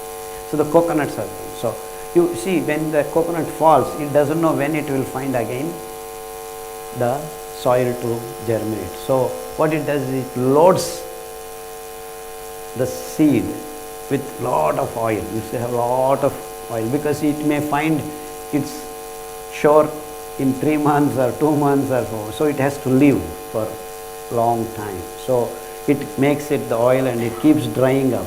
And you see if the coconut completely dries up, you cannot germinate. So it is holding the life by consuming this. Is a concentrated energy. So you take 2 spoons of oil, actually you can live for a long time. The energy, you can keep supplying glucose for a longer period because it is a compact carbon, hydrogen, carbon, hydrogen. So each bond can be burnt slowly and slowly, slowly. That is what is oil all about. That means it is the platform in which the new generation, new life comes in. In fact, I will give you one more example what fat actually means. That Siberia, you have heard? There are some frogs that actually hibernate. Almost they are dead. Actually they don't move, they don't do anything. Actually what is actually happening for months together they are like that. When there is warm up, when there is heat again coming, when the sun falls, it is the first flick is actually happening with that particular fat content of the heart. There is a particular beautiful material, very specific for that particular amphibian. So it preserves the life. It's just working small, tick, tick, tick, tick, small. So it is through fat life is actually generated. So that means you have a sesame seed, you want to get another plant, but there is oil. Actually that's what it makes the germination.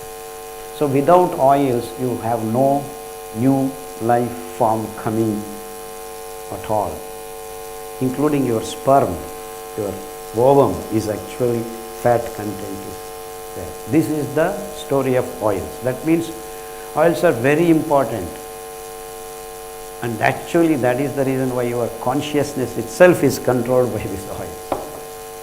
Oils are very, very important. But then what have we done? We have screwed that also up because of this diesel industry. These guys produce, if you produce 1 liter of diesel or petrol which is above octane, you know what I mean. Octane and above can be used as fuel. Below octane like heptane, hexane, pentane, butane, all that mix is just a thin mineral oil, transparent oil. So these refinery industries started becoming big, like these diesels, and we are using a lot of petrol. And so you produce 1 liter of petrol or diesel, you have to have minimum of 300 ml, 400 ml this mineral oil coming out. So you like it or not, you are producing tons and tons and tons of it on daily basis actually, this industry. So what they did is, these guys are using palm oil, these guys are using coconut oil, these guys are using mustard oil, these guys are all this oil. So they thought, so I make little coloring agent and little flavoring agent. And then I run campaign. Olive oil is good because you have made 3-amino acid, 6-amino acid. Oh my God, this is that is this. These guys went on writing article after article in somewhere in 1980s and 90s. And they said, coconut oil is very bad because there is cholesterol in it. Groundnut oil is aflatoxins in it. So all these local oils are debunked and then made bad images. It is just given. And so you have to have olive oil, refined oils, sunflower oil. So where is this oil coming from? And funnily, Mumbai alone, I believe, consumes billion liters of olive oil in a month. I said, let me calculate billion liters of olive oil. How much seeds you need? 1 liter of olive oil, you need 3.8 kilos of olive seeds. So 3.8 billion kilos of olive seeds. How many trees do you need to get this? So I went and looked, Italy, research. That's where you get this olive and some little place. So the whole planet cannot supply for Mumbai olive oil needs. But then the whole world is using olive oil. You understand where it is coming from now? 1 kilo of olive oil flavor can transform these 10,000 liters of mineral oils overnight into olive oil. So you order 10,000 liters, they will get you a tanker in 3 days. Even if I order in my Produttur where I was born, it will come.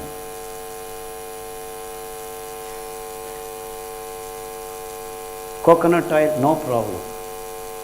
Rice bran oil, rice bran oil. Rice also needs some fat to produce its germination, but then the percentage of it is, if you press 1000 kilos of this rice bran, you get 10 liters or 15 liters of oil. But then you order your oil agent 1000 liters of rice bran oil, he will give you. And this is what has been happening in the last 20 years. Any oil, any amount will be supplied. Because we have billions and billions and billions of liters of this mineral oil produced. They have to find way and means of pushing it, and they have found it. And that's what you are. So every day you samosa, I see all fellows are eating samosas, Bombay fellows, oil coming, no problem, drink oil. But the real oil, if you actually eat samosa, your brains, your nerves, your neurons get cleaned up, the toxic materials get cleaned up. So if you really want your brain to be sharp, Niger seed oil. You drink 2 to 3 spoons on a daily basis on your empty stomach. Within 3 weeks you will see you are mentally sharper. And that's what we did. We fed the ADHD kids every day for a week Niger seed oil and the real coconut oil. Lo and behold, all started falling. In fact, your hormone imbalance, because the thyroid, they are also made of this fat content. We found thousands and thousands and thousands of thyroid patients completely becoming all right in a matter of 3 months to 6 months by just giving them little millet and then some decoctions and these 2 oils alternate weekly within 3 months. What does our medical industry, tablet industry say? Thyroid problem, sir, take this tablet, 50 mcg, 100 mcg, 150 mcg. How long, sir?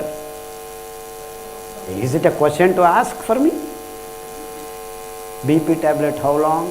Lifelong. Diabetes, tablets for 4-5 years, after that insulin, how long? Lifelong.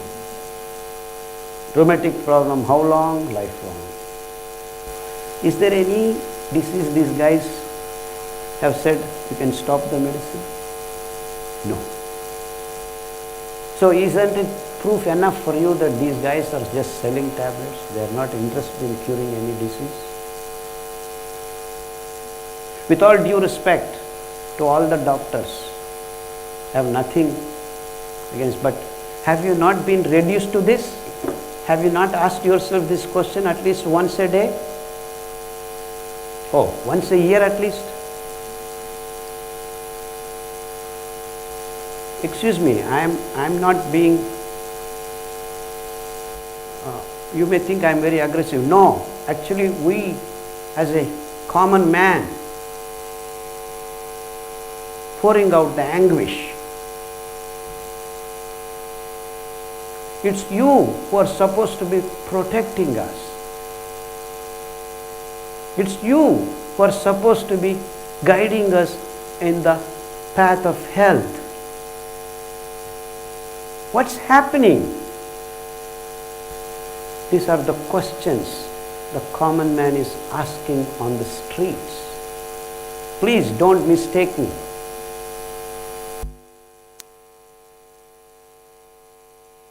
We need to respond to these things. As a scientist, as a doctor, as an institution of higher learning or whatever, knowledge bearers or whatever you call yourselves, it's high time we did something right. That's being the case, I started this campaign for the last 20 years.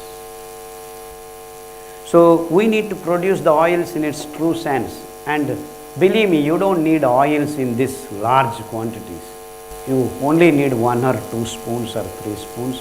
And if you become old and you become Alzheimer, you may need 3 more spoons. So a nutritionist clearly say till you grow up, till age of 15 or so, you have these oils, wonderful oils and oil materials. In fact, you don't need to even give the oils to the kids. You can give the sesame seeds, the groundnuts, the coconuts and mustard. Some things cannot be taken, so you make it into oil. So mustard oil is wonderful for correcting the hormone imbalance and correcting the digestive process. In fact, you have a lot of digestive, you have bad smell in the mouth.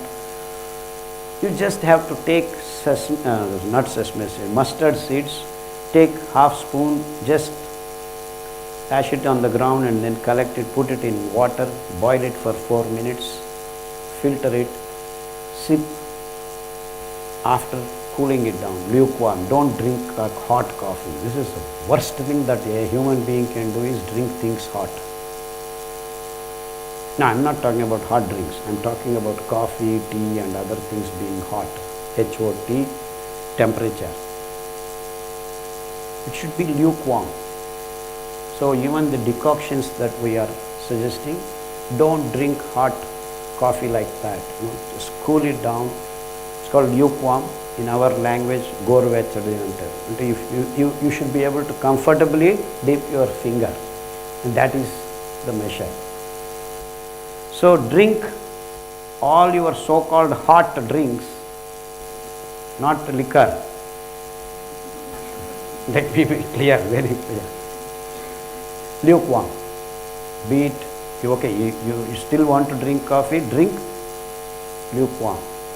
And we have actually means and methods of you getting out of coffee addiction, drug addictions, liquor addictions. We have some decoctions. One of them is pongemia. So pongemia decoction and bilpatre, that is agale decoction, and then tinospora, that is amrutaballi. These 3 decoctions can get you out of your addictions. Like you are addicted to alcohol, you are addicted to nicotine, you are addicted to cocaine, you are addicted to caffeine. All these addictions of alkaloids can be actually de-addicted by continuous use of these wonderful decoctions and brown top millet. The fiber of brown top millet actually starts correcting your digestive canal. So that's where everything happens. Your addictions happen through the nerves connected to your digestion and the brain. Your tummy automatically keeps, your stomach does the dance because there is a connection.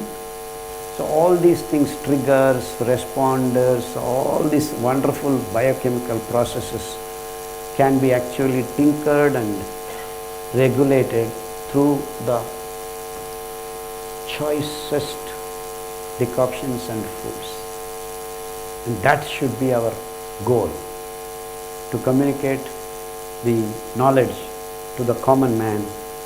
And that actually has happened already in our country. Many local foods and local practices have been actually aimed at doing it. In fact, the methi and buttermilk. Whenever you go out, say you are going out for 12-15 hours, my grandmother used to say, hey, come here, take foxtail millet ambali with little bit of curds and then methi seeds.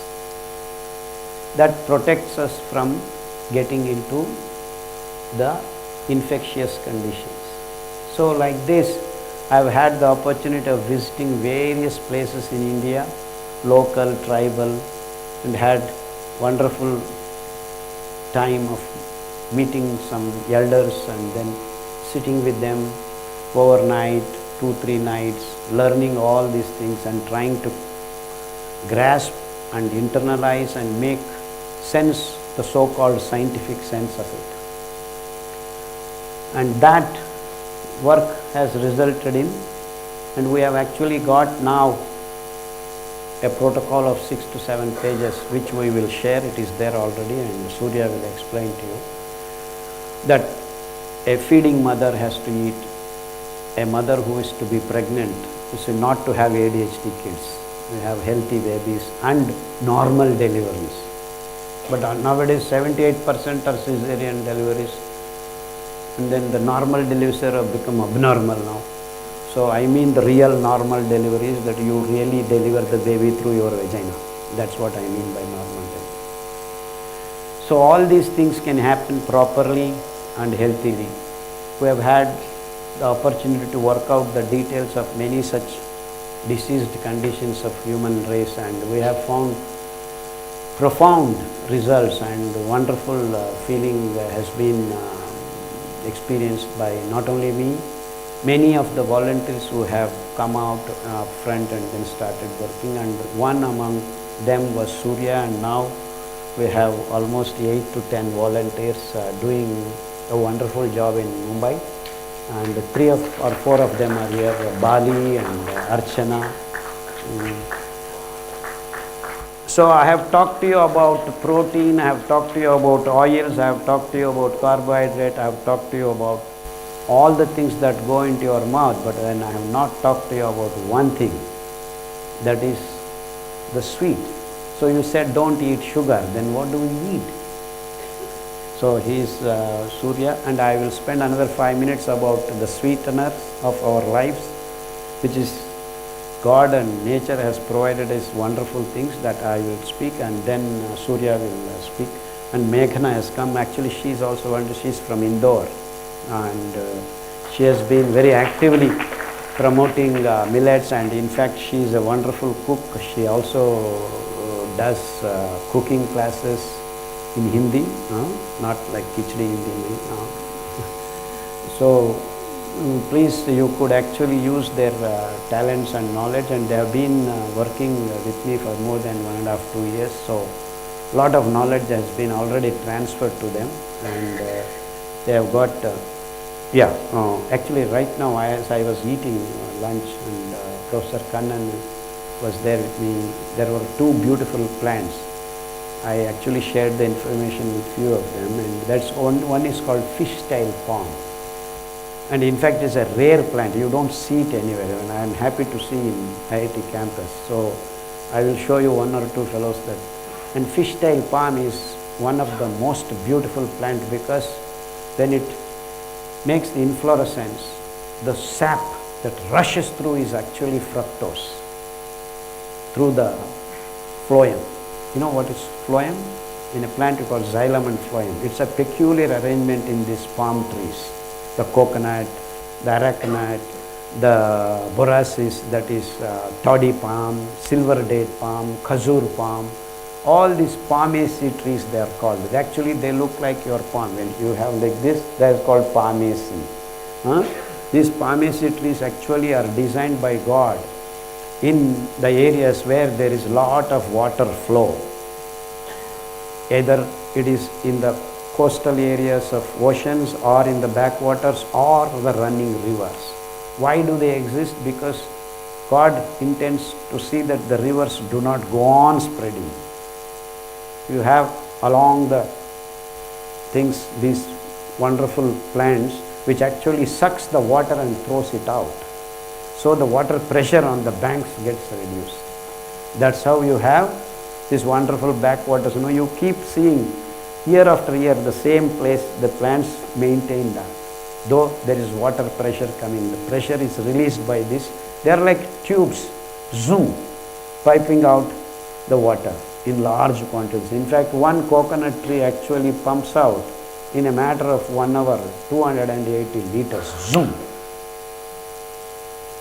And that's how their structures are done. The xylem and phloem, very different format that is made in that. So with that advantage, when the flowers are, flowering season actually is between January and April. In fact, the first sweet that human is supposed to be, of course in north it is Bengal, in south there is a Telugu, Andhra place. Yeah, this is your fishtail palm. I think people who have some eye on the plants of IIT can identify. If you stand there on that, which place did we eat our? Jalvihar. Just stand there in the corridor, you see it straight in front of you. I was so excited because you have to go to Visakhapatnam, Arakloya to see these kinds of plants. This is a beautiful plant, and this is the best because it gives you minimum of 15 kilos of good from one plant. So this is the flowering season. You actually just take a small knife and tap a small cut and then put a pot, mud pot.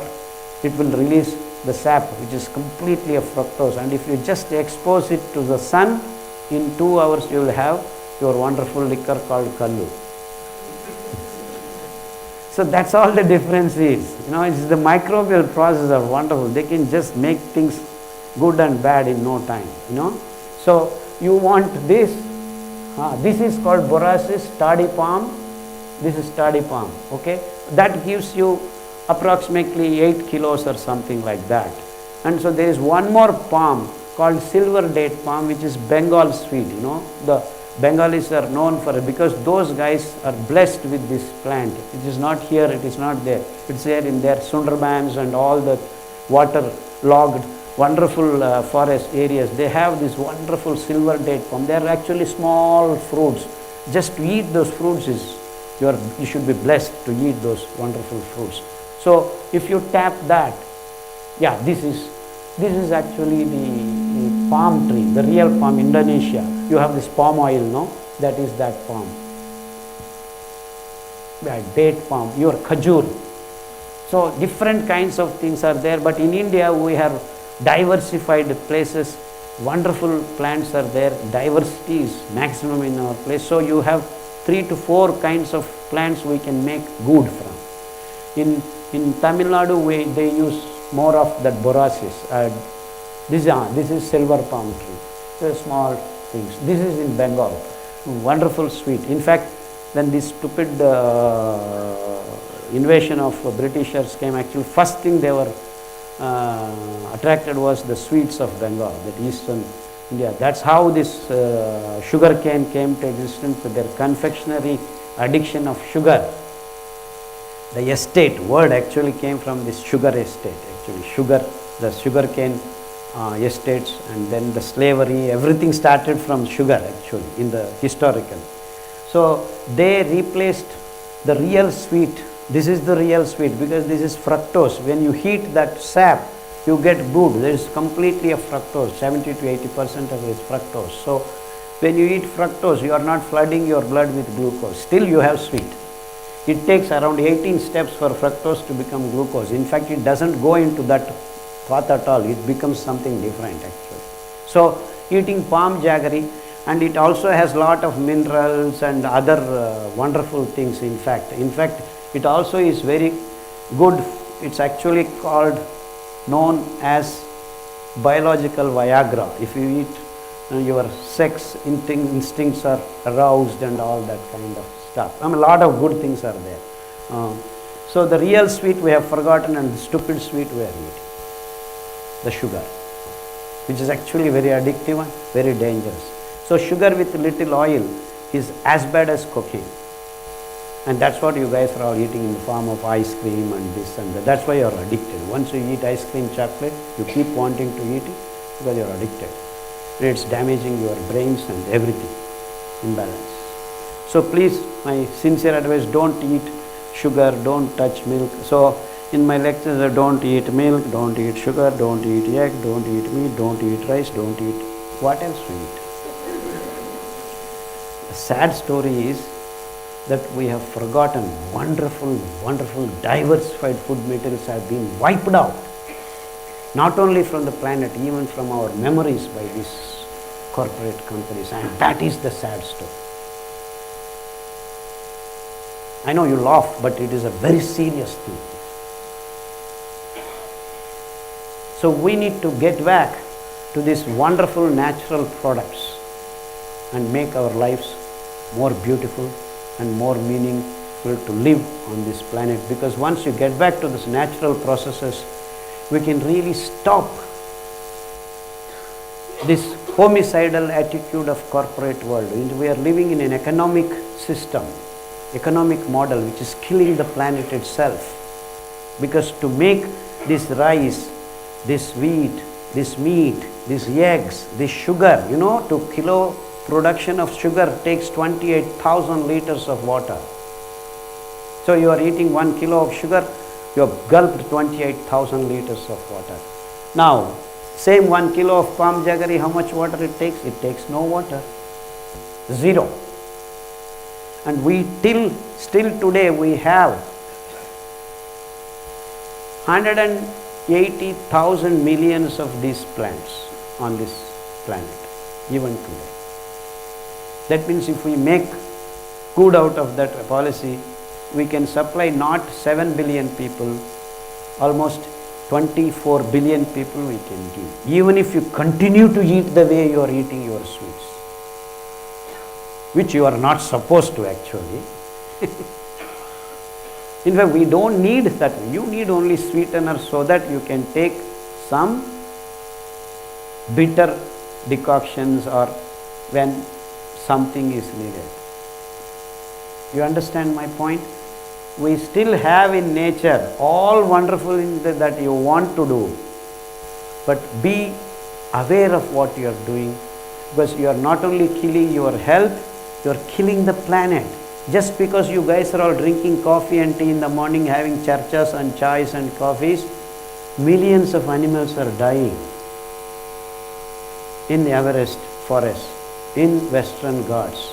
Recently just where I live is a muddy area, just 60-70 kilometers away, the mountains are moving because there are no trees to hold the rain and it is damaging the whole landscape of our Western Ghats.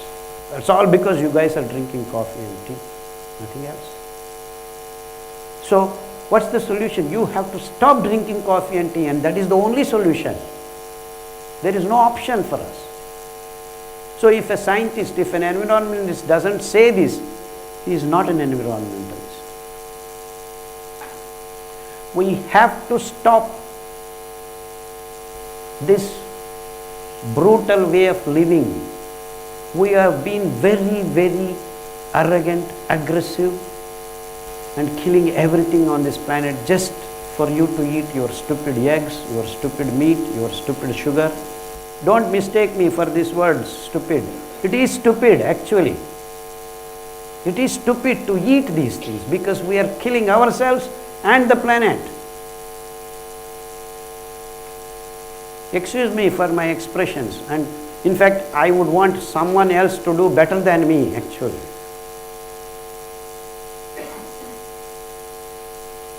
We are in that dire state of affairs, and no one is talking about it. And that's why I express the way I am expressing. We need to talk about it, and if higher institutions like IITs do not talk about it, who would? So all the professors actually by now should have been singing this song.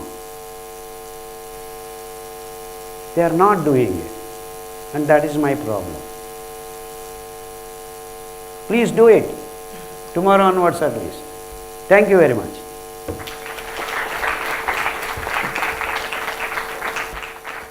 Yeah, behind and beyond all this, there is my wife. My wife's name is Usha.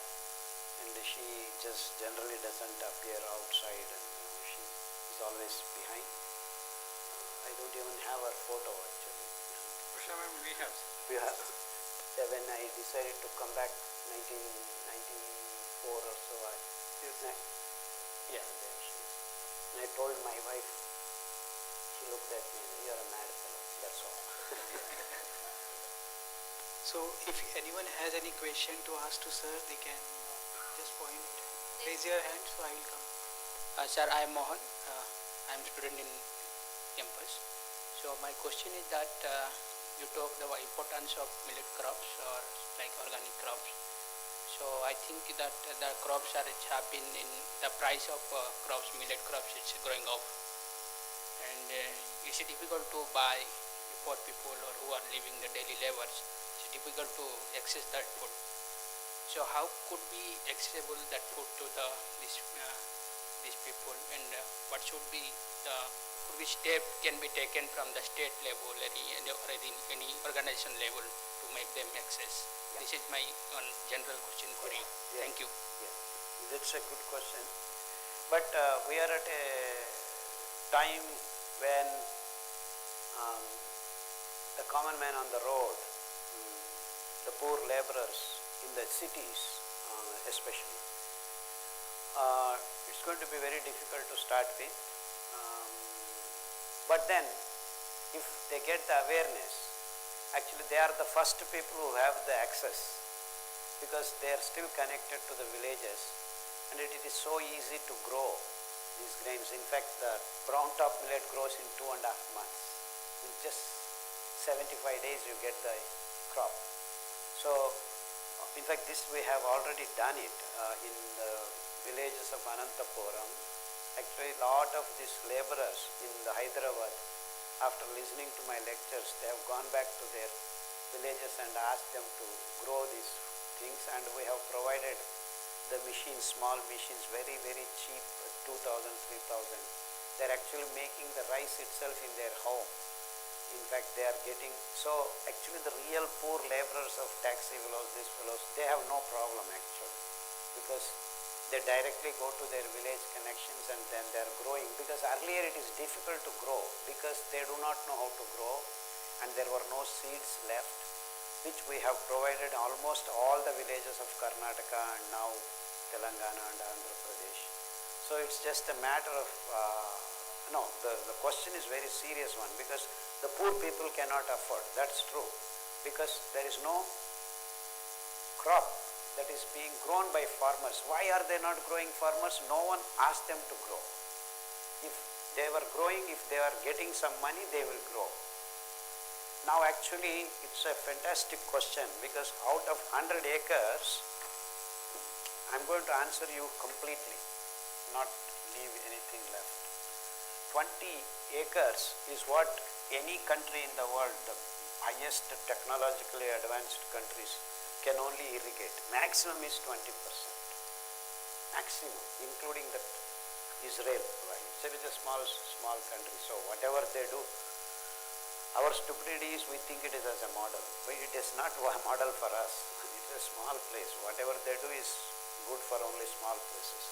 So 20% of all our dams and all these irrigation projects, billions of dollars we are spending, crores of rupees we are spending, all that it can do is only irrigate 20% of land. So there is 80% of land is still left. So we have now chosen, human race has chosen the food that is grown in this 20% as our food, and that is going to be a biggest problem.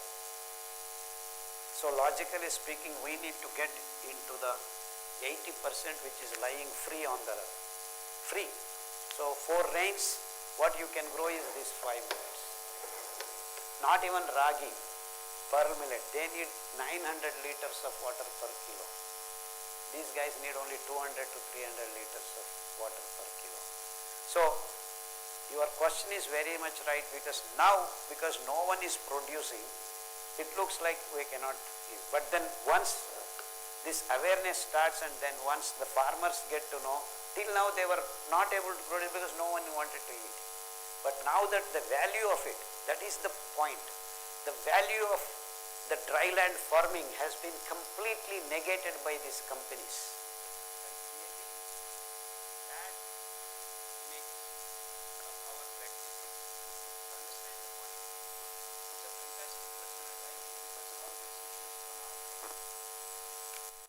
It is this 80% land which has been lying free and not doing anything because of the health and the goodness of these grains has brought us. So we have now forgotten 80% not doing anything because of these corporate companies concentrating on irrigation, these fertilizers and all that, convincing us this as our food. So now if we just shift our focus, now the 80% farmers come into focus, who are actually completely left high and dry by this government's policies, everything. A request for everyone till the time that mic setup is done. Whosoever want to register for any of these programs can just make a registration over here. Or raise their hand, we will come to you. For the availability of the millets, right? So basically, until last year, there are less number of farmers who are doing the farming, but all millets were available around 300 and 200 rupees per kg. But now it has been reduced to around 100 to 150 rupees per kg per millet. So it is like price is going down. As the production is up, then price will go down. Anyone I wanted to ask questions? No, let me complete that question. Okay. The answer is not complete yet. We, in the name of corporate food culture, industrial food culture, we have actually forgotten the ecological food culture. So this is the opportunity for all of us to shift to the industrial food culture to ecological food culture. And that's what makes this wonderful grains, the shift, the transition very easy now, very easy now. It actually is going to solve our problems of villages because the money now gets transferred to the villages. So even if you are paying 100 or 200, even if it is high cost, the villagers that are producing are 60%. Even now the dry land farmers in our country is 60 to 65%. So whatever produce they are going to produce is going to be their food. It was not their food till now because of our food practices. You understand this point? Very, very important point. So the producers are going to be consuming directly. So there is actually, it solves so many problems. The carbon footprint is going to be reduced very immensely because they produce, they eat, and the remaining they sell. Here, other way around in industrial food culture, everything has to be produced, processed centrally, distributed again coming to this. So the carbon footprint even after production just to distribute to people is itself is enormous. Actually I have calculated it comes to 18%. Just the distribution of food itself is resulting in carbon footprint of 18% more. So all these issues are going to be solved if we decide this as our food, because the local producers themselves are going to eat. 60% of the people are not needing any transportation. But now the villagers are also eating rice and wheat. You see, what means is somewhere it is produced, somewhere it is going. All these problems are going to be solved. It is not just the demand and supply business here. There are so many nuances and wonderful issues involved in this particular question. I am so happy you asked that question because this small hidden agendas are all going to be wiped out of these companies. See, this transportation of food from one place to the other is the biggest problem actually.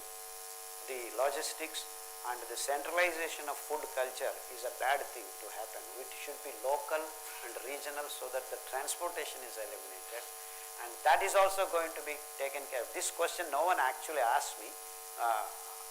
It is hidden in this question. So all those issues are going to be solved, and we have already seen the result in Anantapur. The villagers are producing, and they are all actually, many of them are connected to these poor laborers of city dwellers. They are getting their food directly from their villages, and it is only the middle class and higher rich fellows. Our rich fellows get anyway because they can afford. It's only the middle class fellows who are in trouble, who cannot produce nor buy. So it is for them we need to work out, and NGOs and institutions and all these things have to come into place, and then we need to do. But once the supply is up, more number of farmers grow, the more food to distribute. So the example and the proof of it is already coming up. In the last 2-3 years, we have actually, the brown top millet was 500 rupees, 700 rupees even in our Karnataka, because after I worked out the details and showed them the good effects, then people wanted more and more, and so people started growing. And that is the last millet that I worked out in the order. So it's only recent introduction, last 4 years. So even in Karnataka the cost was very high, but now a lot of farmers have grown and it has come to almost, in fact every millet was like that only.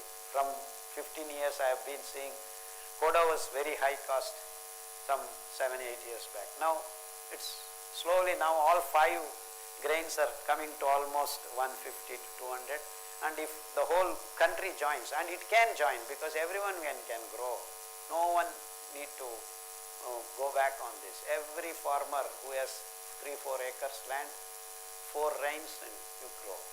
So the whole world can be fed if Indian dry land farmers grow, we can feed. And imagine the Africa gets into the game, they can feed 5 globes, no problem, so much land is there. And that is what we call actually real sustainability of food security. Thank you. Actually, sir, I am also one rural part of Odisha.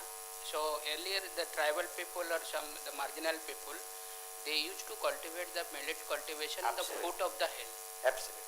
okay, or forest land. Yes, sir. Now what happened in the area, few mining companies they come and they occupied the land. Land. Now the people are unable to cultivate the millet crops. Yes. That is the situation. This is the cause of the reducing of the millet. That is another cause of degrading of millet crops in the area. Actually, that is particular cause for your particular area, but overall in the world, the real cause is industrial food culture. So now in Karnataka, actually Karnataka is #1 state all over the world to produce the millets, because in the last 15 years we have been making these awareness sessions, and now the farmers are growing. The people, Bangalore actually consumes a lot of millets. In fact, Bangalore alone has 38 lakhs of diabetic patients. So if at least the 38 lakh diabetic patients eat also, we have a lot of demand, leave alone others who are still not getting this concept. So even if we produce and give to these diabetic patients of India, they are also very high in number. So we would actually have a good economy for all the farmers that are there in India. So this is the added advantage once we start shifting.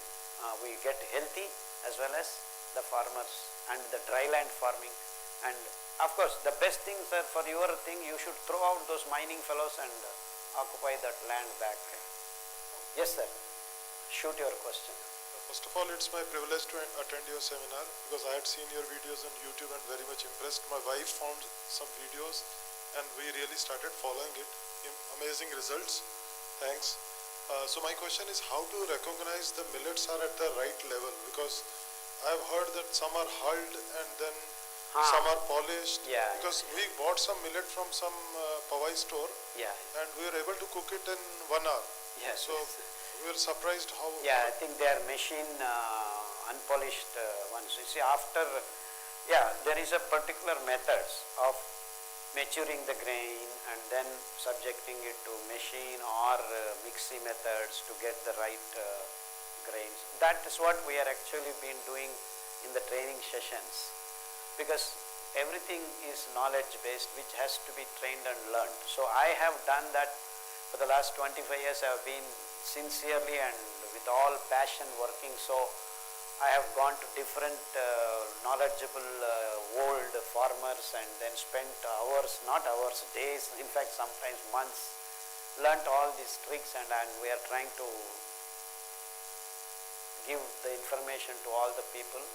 And in Karnataka it has been happening for the last 10 years. So now we actually invite few farmers from various places and then learn this technique, so that you become the seeds of this wonderful knowledge of transforming the farmers in your area.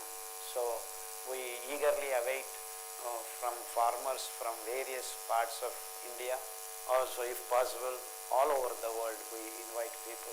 We are willing to share our knowledge, hand-on experiences. We are doing that, and that's what is this 2-day jungle Krushi program is all about, to make you knowledgeable when to harvest, when to, you need to see things, I cannot put photos and it's difficult. This agriculture is, you cannot have PowerPoint presentation and transform you. You need to be there on the field, touch the soil and see the grain and things like that. And we need to do that very efficiently for future generations, and we are working at that. Thank you. Maybe I got all the information that on your website also. Yes. Irrelevant question maybe. I feel that there is some connection with US, America, and this enlightenment that we get. Those who go to US and then they come and enlighten. No, I was enlightened before. The story with you is the same. So right from Vivekananda it started. So I feel that maybe what is the connection? Like we get enlightenment afterwards. People come from US. So, but it was a very great session. Wonderful. Thank you, sir. Thank you. Thank you for your kind words. I think in the interest of a time, we would like to Q&A session end over here. Sir will be around for another 10-15 minutes. minutes. If you have any more questions, you can reach out to And him. I have one more issue to clear. I didn't talk about water, which is the basis of our life actually. And what is water? Again, the real definition is actually, if you see the water cycle, water comes from the ocean, gets into clouds due to sun, of course, again. Then we have wonderful forests on the land and it rains. And again forest, it runs through the forest, it runs through the open spaces and then collects lot of wonderful minerals. And its colors, its hues, everything is different in different places. Some river is looking green and some river looking black, some river looking brown. In Andhra we have what is called Krishna river, which actually looks black when you are actually flying. That's the reason is the salts that it dissolves, the things that are there on the ground and the forest that it runs through. All these things add the wonderful qualities of for water. So water has a wonderful property called TDS, totally dissolved solids. That has to be actually in balance with the cells. That is the wondrous thing, that if you have 100 to 200 TDS, which is actually is the salt concentration of our cells. So when you drink water, you should not disturb the balance of the salts. So salt should not go out of the cells or go into the cells. And that's how the running water and the surface water has the concentration of these salts, and that is the beauty of the running water. When the water runs, it also maintains the structure. What is structure after all? H2O, you know that? And you have what is called hydrogen bonding, hydrogen, again another. Like this gets structured. That means you have the alignment of oxygen and hydrogen, and in between these spaces, because of the delta positive and delta negative, you get these salts stuck and some so-called pesticides and all that also gets stuck and things like that. So if the water is running, that kinetic energy makes things happen, and that's how the water remains always. If it is flowing or falling from big waterfalls, they are all structured water. That is actually the structured water, when the water is flowing. So you want to drink the water that is flowing, and that is actually the real water. But then what we do, we build dams and then we put this, we put that, and then the Hema Malini comes and says drink RO water, this filter, that filter, all these nonsense things going on. But actually if you drink this filtered water, you are removing all the salts. What are you doing? The salts in your cells rush out, because that's what actually happens in the delta regions. The salt of the ocean wants to actually rush into the sweet water, and that's how you create the potential of sodium, and that's how you create the water running out. And that is the cycle. So this is the beauty of nature. What happens in the cells is actually happening there in the ocean. And it is the sodium and potassium that do the tricks, that potential, that electric potential of these movements of these salts in huge amounts creates this.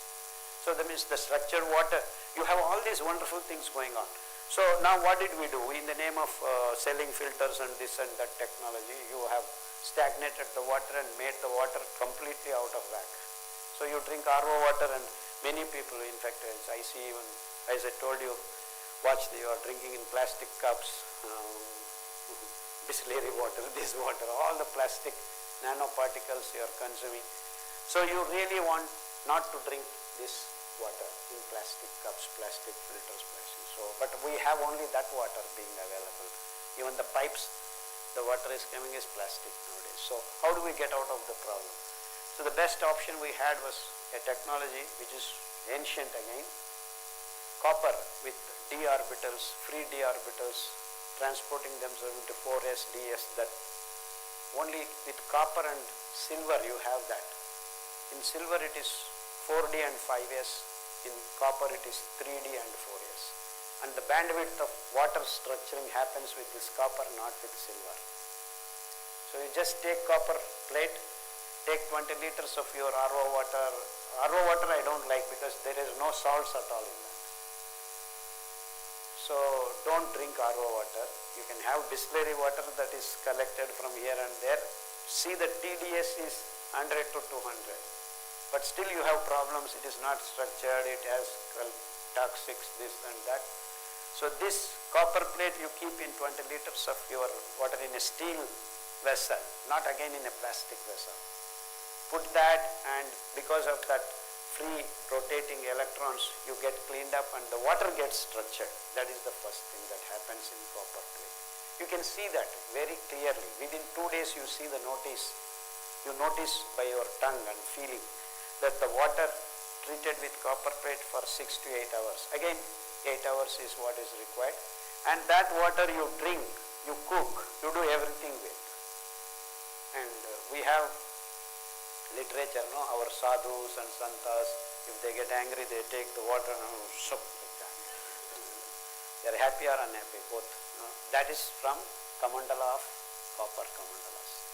And in fact, in south, in our western Ghats, there are temples where all over the pillars and top, they have copper covering plates. Because when thousands of people come for the temple functions, you have infections going on. So in fact, the movement of the electrons kills even viruses. So the viruses are completely eliminated only through copper plate contact.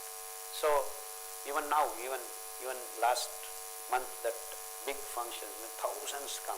So everyone comes and actually no one gets infections because the copper plate is there. Everyone touches that copper plate, even by touching and being with copper. In fact, that is the reason why you have many kings, if they want to be felicitated, they used to have not golden stuff. In fact, copper things they used to do it. Of course, now with Adambara it has shifted to if you do golden thing is useless actually. Doesn't do anything to your body. Because there is copper, your actually infections are not there. It's a physical method of avoiding the viruses and things like that. And not only that, it corrects your electrical discharges. Also the people who have fits and all that, they are actually, we have seen that wearing this or touching this reduces their intensity of all that. So all these things are wonderful, but we recommend everyone to have this copper plate, put 20 liters of steel vessel, this water, and that water you use for cooking, drinking and everything. Especially if they're kids, you even bathe them with that water only. Kids, young kids and old people should, in fact that has been habit in our villages that you have copper vessels in the bathroom to take bath. That is the reason. Yeah, this one aspect I forgot in my lecture. Thank you.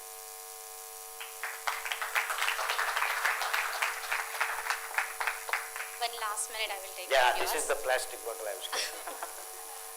Thank you, sir, for your time and effort, for sharing this detailed knowledge with all of us. I would also like to say thank you to Professor Kannan and his entire team for giving this opportunity to all of us. Also thanks to Mr. Chakravarti sir for sharing the introduction part with us. And last but not the least, each one of you and all my volunteers for making this happen. Thank you. Have a safe travel. So when I travel, I still get the plastic water. So what I do is I have a copper plate. In fact, I was quite apprehensive, but my wife insisted that we must buy the stainless steel drum and buy this plate. It's very tedious. When you buy the plate, by evening it becomes black. Then then you have to Put use tamarind juice to clean. lime with salt, and it just takes 1 minute actually. You just wipe the lime and the salt on the plate. It becomes sparkling. It becomes so beautiful. Put back in the water next day morning you drink. And to be just to share with you, the water is so tasty that I just cannot drink any other water. It is that was like not 1 or 2 times difference, 10 times difference of taste and feeling. Especially feelings, of course, thanks to Dr. Khadar. We've been now charged up, but thing